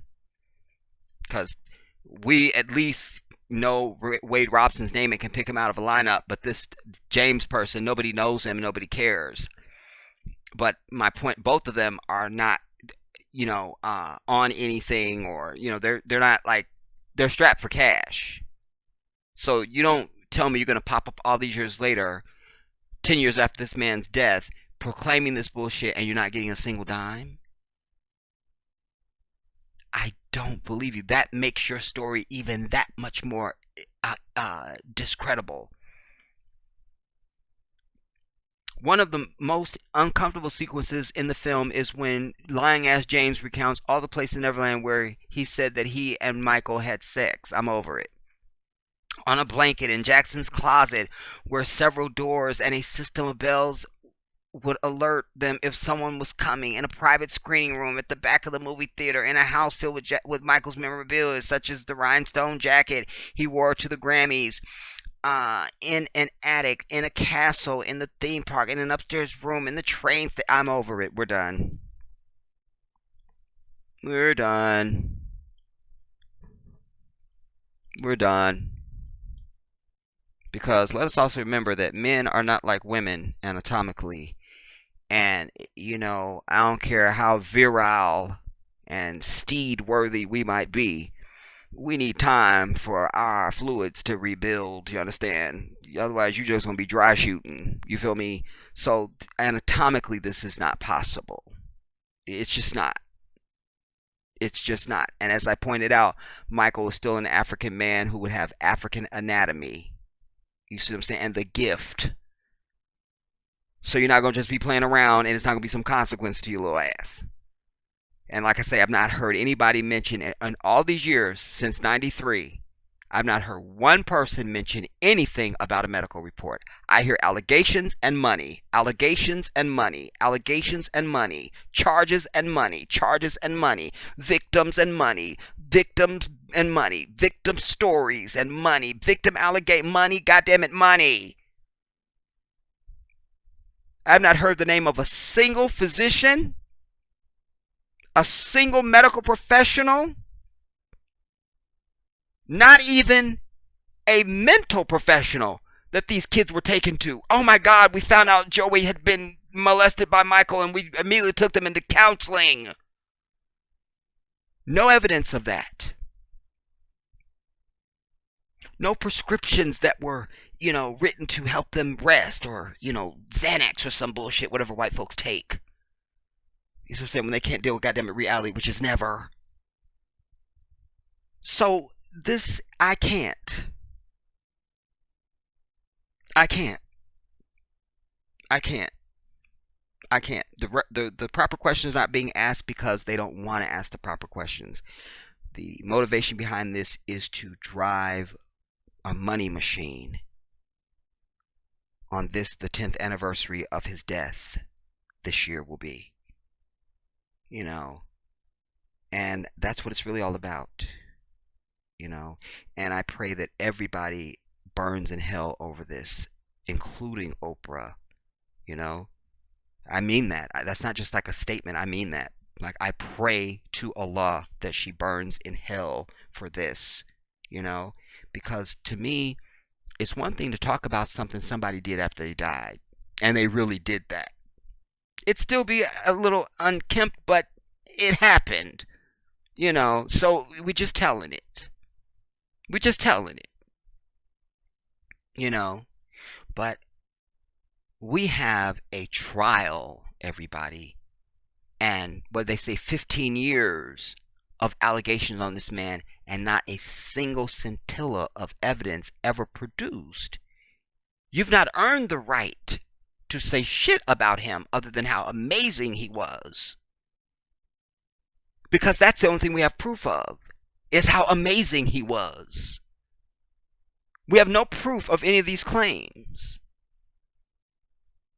If anything, we have the exact opposite. We have the proof that the shit didn't happen. Not one parent went and confronted their child, even if you were too bitch ass to go to Michael. Nobody. Michael had police that would do security for him, one of which I met and was my security at an event that I was at impersonating him. It's a Jamaican guy with rings on every finger, gold rings on every finger. He was in full police gear. And I had my own security, but when I showed up, they had security at the venue, and he was my liaison to my security when I got there. So like how you're going to get into the venue and what just all the shit, and to get me to my dressing room and all this. And when I got out of the limousine, and then they took us down and around the way, and I ended up in my dressing room, and then he disappears for a little bit, and he comes back, and he comes right up to me, and he goes, the moment you step out of the limousine, I say you are Michael Jackson. He was very intense. I was like, is he going to strangle me? Is he going to shoot me? What's going to happen? Am I about to die? He was very intense. But I began to understand why he was so intense. I knew my illusion was complete. Like, I don't really think there's a whole lot of impersonators that could have touched me. But I know why he was so intense, because the illusion was so complete. And as I told you guys, I worked very hard at not showing up at all. So even when I got out of a limousine, it's not me getting out. How does Michael emerge from a limousine? Because Michael doesn't get out of a limousine. He emerges from a limousine. There's a difference. So all of that was in play, because I'm in full character and full regalia when I show up, makeup and all.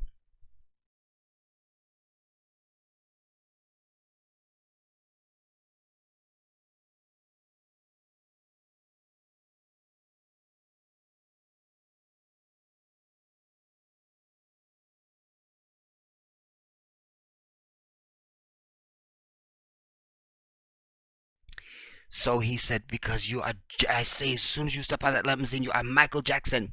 And he began to tell me the story. He worked for Michael for years. And the main thing he said to me, he goes, people think he's a mild-mannered guy. He's really shy. He goes, and he is.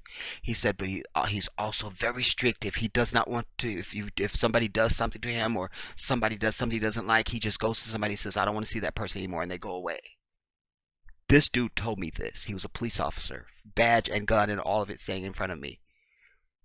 So, I just mentioned that to say that Michael had police that guarded him, even, that were part of his security detail, even ex-law enforcement and all kinds of range of, security. But none of these heifers could have even gone to them and said, can you help? Like, I don't give a damn. I would say with most people, money won't matter. Whatever the dollar amount won't make any difference over the principle for a lot of people. But you have to remember, white people are not that.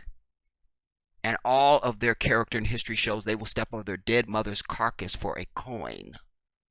So this is absolutely consistent with their character. They didn't care.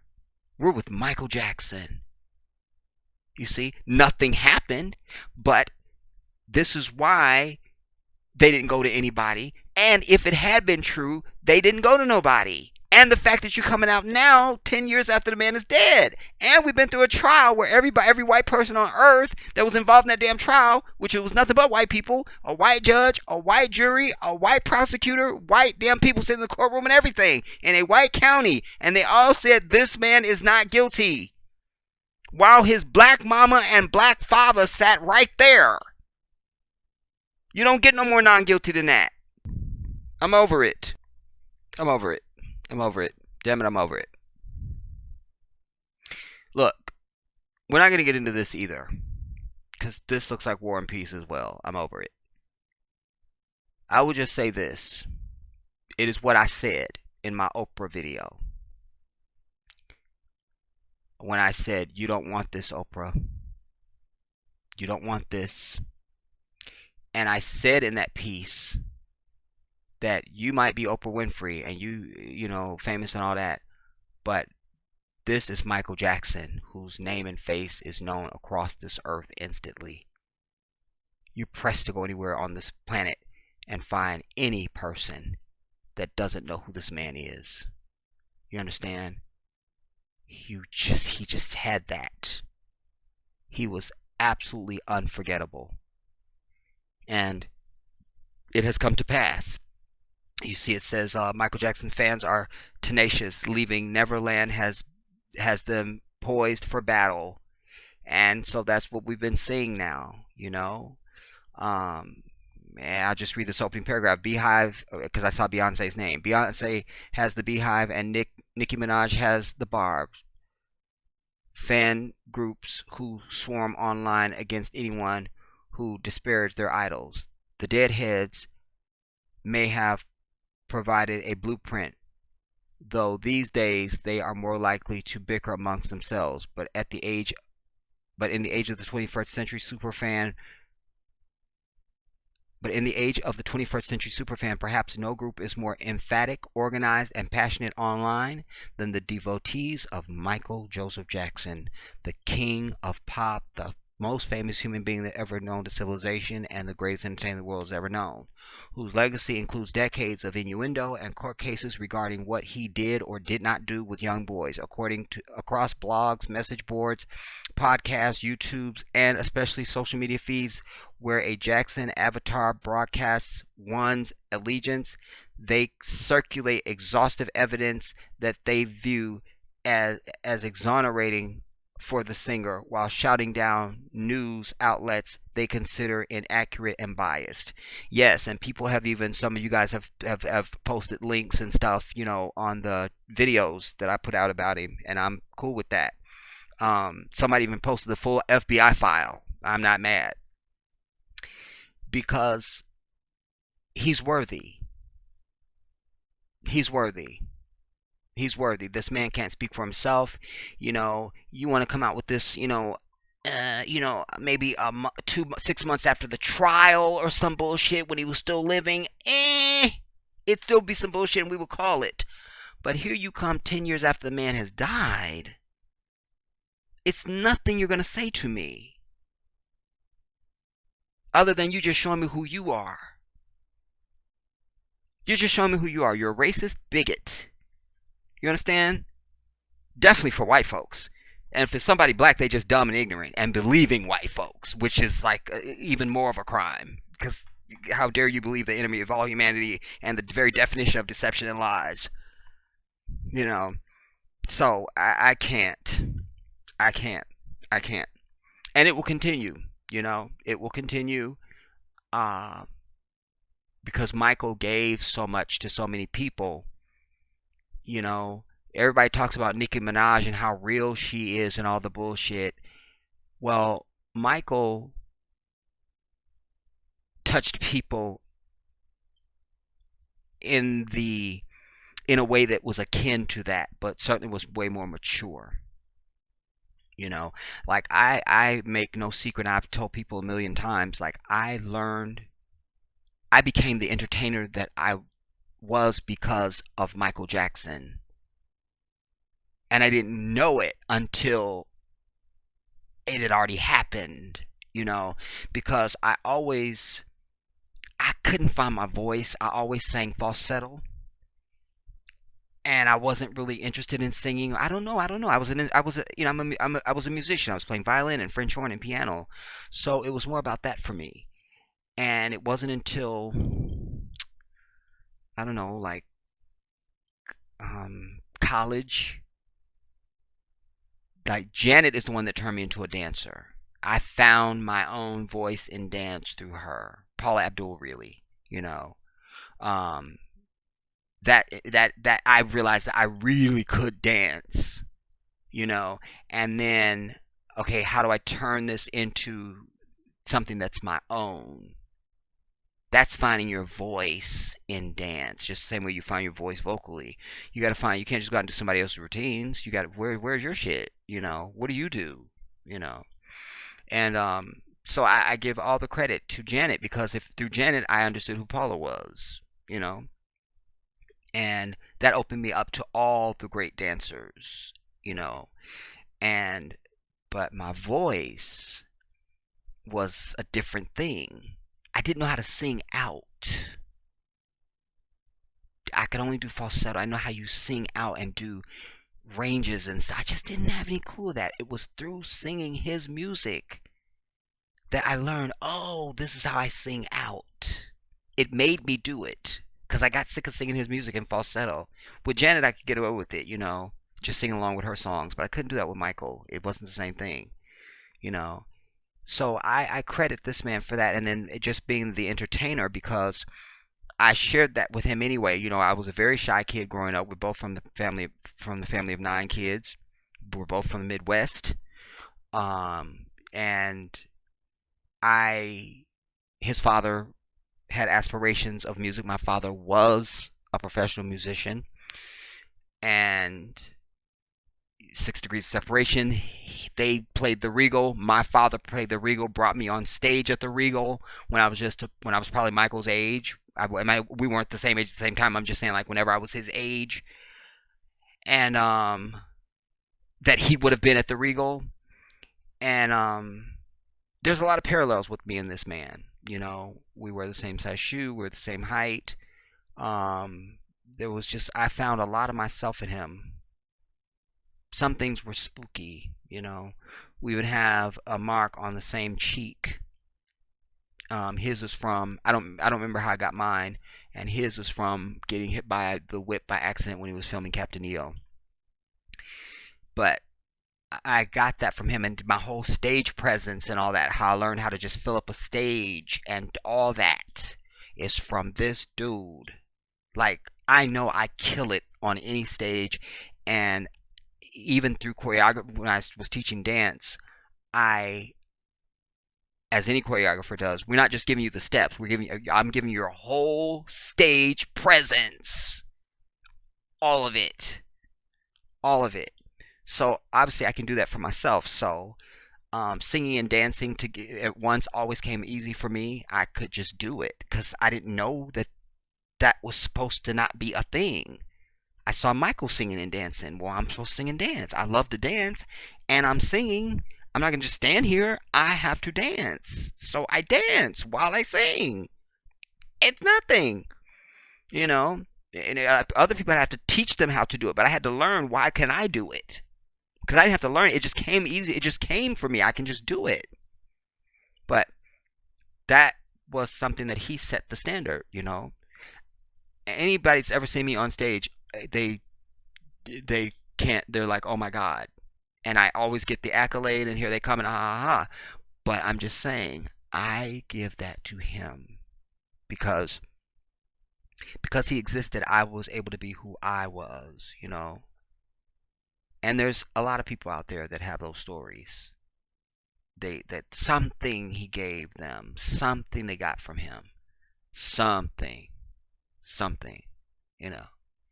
And I think he made me even more astute when it came to the music business. When we shot our first music video and we were looking for, or the director we were working with, that's gonna get long. I'm not gonna get into that, but I noticed that my bandmates, they weren't as up on things as me. That's the story of my life anyway. But I think because of what we were dealing with, I have to give that to Michael. I just have to. There's so many things you can take from him to make yourself an amazing performer without mimicking him at all. And certainly I had a great time impersonating him. The last thing I'll say is, and I've said this before, I think one of the reasons why I was such a successful impersonator is because not only was I able to get the illusion, but I absolutely know we felt the same performing. I know that to be true. My performance of him was from the same place that his came from. Because we were both shy kids, and so I know where the scowling and the frowning and all that comes from, because it's like I don't know, it's a confidence thing. I don't know, y'all. I can't really describe it. And by the way, I've heavily edited this clip that I'm showing you. This is not the full thing. I've just taken license to edit it. This is on Fort Lewis in Washington State. Uh, there's 750 people in front of me, and then there's a whole crowd outside because it was raining. And this was their popular night, Saturdays. They had this contest. My brother had told me to bring my stuff when I came, because he had saw me do Billie Jean, and he was like, bring your shit. Well, had just come out, so I knew I needed to do that, and I ended up winning, and but the response to me was out of this world. It was shocking to me and to the crowd, really. I mean, my brother had to get the MPs, the military police, just to, like, when I finished performing, to get me through the crowd, just to go to the bathroom. It was insanity. It was a scandal. And then when we got back from the bathroom, our table was full of drinks. Everybody and their mother was sitting a drink to our table, and I don't drink. and but it was a scandal. But I'm just trying to say that it's from the same place, And then so I've got his track playing behind me. This is bad. I can't play it for you because I can't get licensing on it. I've done it before, but YouTube is some bullshit.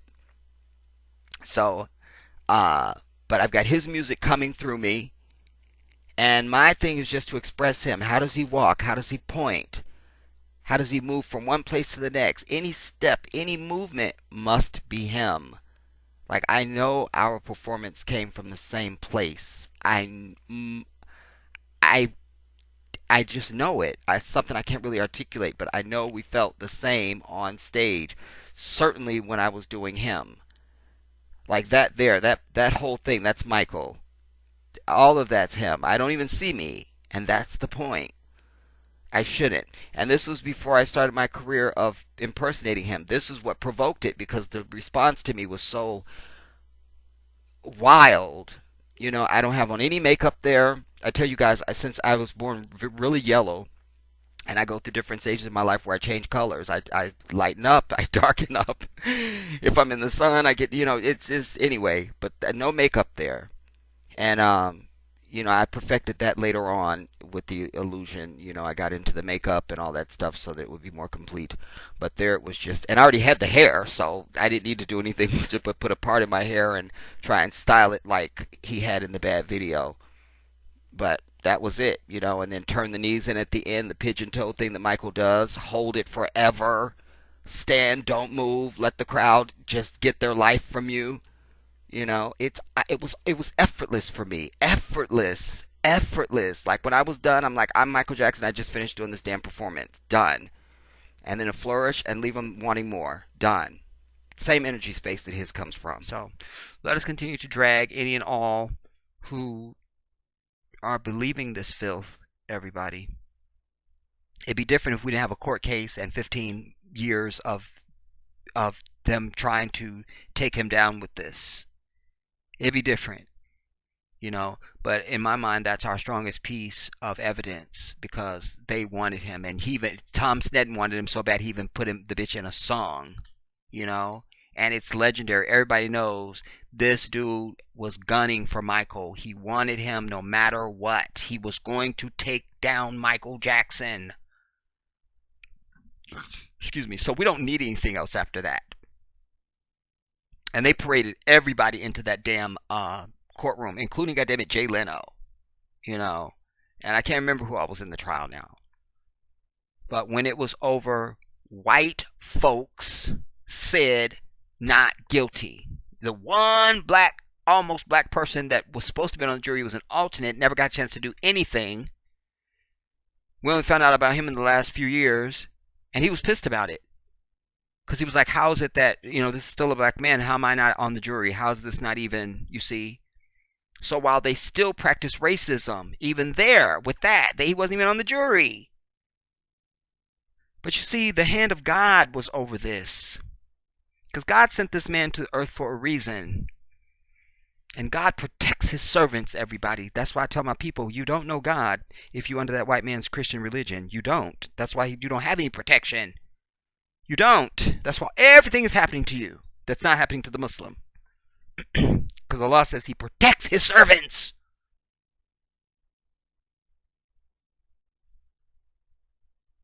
And his hand was on this brother. They couldn't convict him if they wanted to, because God wasn't going to allow it. Was not going to allow it. Was not going to allow it. Was not going to allow it. So you just tell them, look, what do you know that they didn't know in weeks of a fucking trial that went all around the world? What does your bitch ass know? And they won't be able to answer that. They just won't.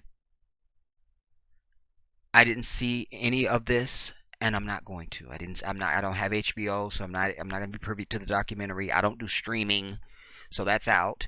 And I don't have OWN, so I won't be watching that. So it's just, and I don't need to. It's like who was it? I just told y'all about it recently. Somebody did something. They was trying to say somebody did something. We'll show you the videotape you doing. He goes, I don't need. Oh, R. Kelly. The interview, he was like, I don't need to look at the videotape. If I know I didn't do it, why would I need to look at the videotape? Like, if you told me that they have me on tape robbing a bank, and I know I wasn't there robbing the bank, why would I need to see the videotape when I know I didn't rob it? Like, I don't need to look at it. So that's how I feel. Like, I don't need to. I know who this man was. I know who he was. I know who he was.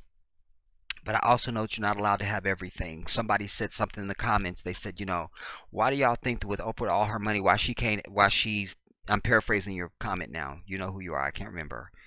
But was saying, she can't lose none of that weight because you're not allowed to have everything. That's one of the laws of the universe. It's one of the laws of the universe. So yes, Michael, you will be the most famous human being on the planet Earth, but you will have vitiligo. And you won't have a childhood. And you will be a kid at heart. You see, Allah always handicaps you with something. It's almost like protecting you from yourself if you can recognize it, So no, Oprah, you will not be worth however many billion she's worth now. It was $7 billion in 2006. I don't know what how much the bitch is worth now. And that was before the network. But you're not going to be worth $7 billion and have homes across the earth and 2 private jets and be a size 2 bitch. That's not, you're not doing that. You see what I'm saying? And look like Kelly Rowland. No, nah. You see what I'm saying? No, you'll be a fat bitch, but you will have this. You find the perfect house, finally. It's in the wrong location. Or the right house in the right location. Oh my God, it's all electric, no gas. Damn it. You see, you've seen this in your own life someplace. I'm ringing the bell, and maybe you'll go and identify it now. Stop trying to have it all, everybody. Start looking for, first accept that you're not allowed to have everything, and then look for that deficit and go, oh, I'm not allowed to have that. Not allowed to. Damn it. And move on. You're not allowed. You're not allowed. You're not allowed. You see? So, Oprah is not a size 2. But she's that. You see? And you won't be able to sing and you won't be able to dance. You see? And you really won't be that great of an actress either. But your show will be number 1 for 25 years, and you will be beloved all across the earth. But you're not allowed to have everything. And you're not going to have kids. And you're not going to have a man that turns you on and makes you swoon. You'll have to settle with Stedman. You'll have to. But you'll be worth $7 billion, and you'll have homes on every continent. You'll have 2 jets, and you're not allowed to have everything. You're not allowed. You're not allowed. You're not allowed. You're not allowed. So, like I said, it's time to move on because we are under attack. This is certainly an attack on us, so it needed to be dealt with. But I don't want to get bogged down in sensationalism. I only want to speak if I think it's relevant. I feel like I could have done more with the articles, but they were so lengthy.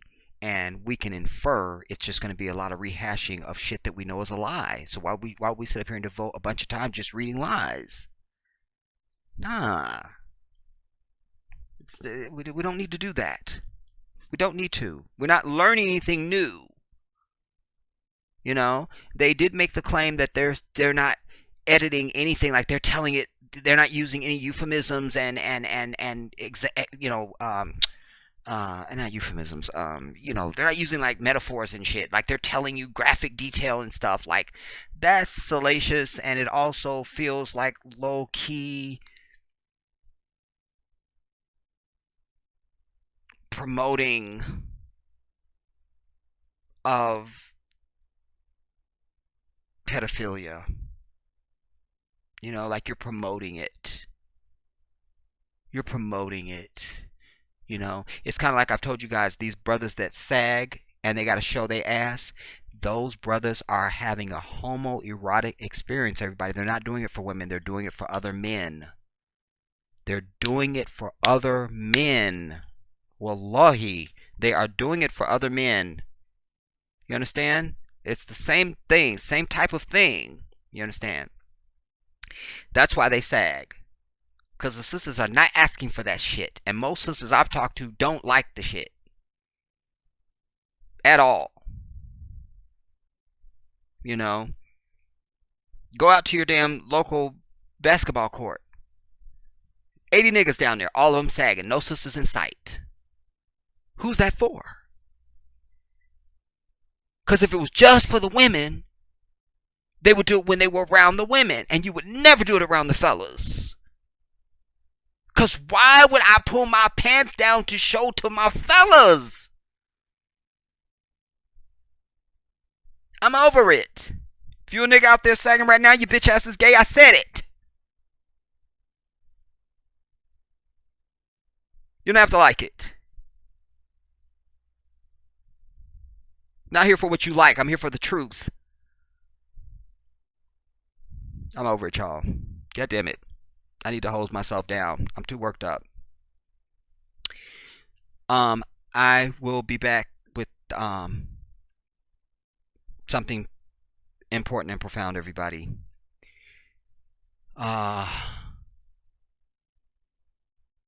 Just go and play his music and keep him alive. I think that's probably the most important thing I could say. I love you all. I'll see you soon.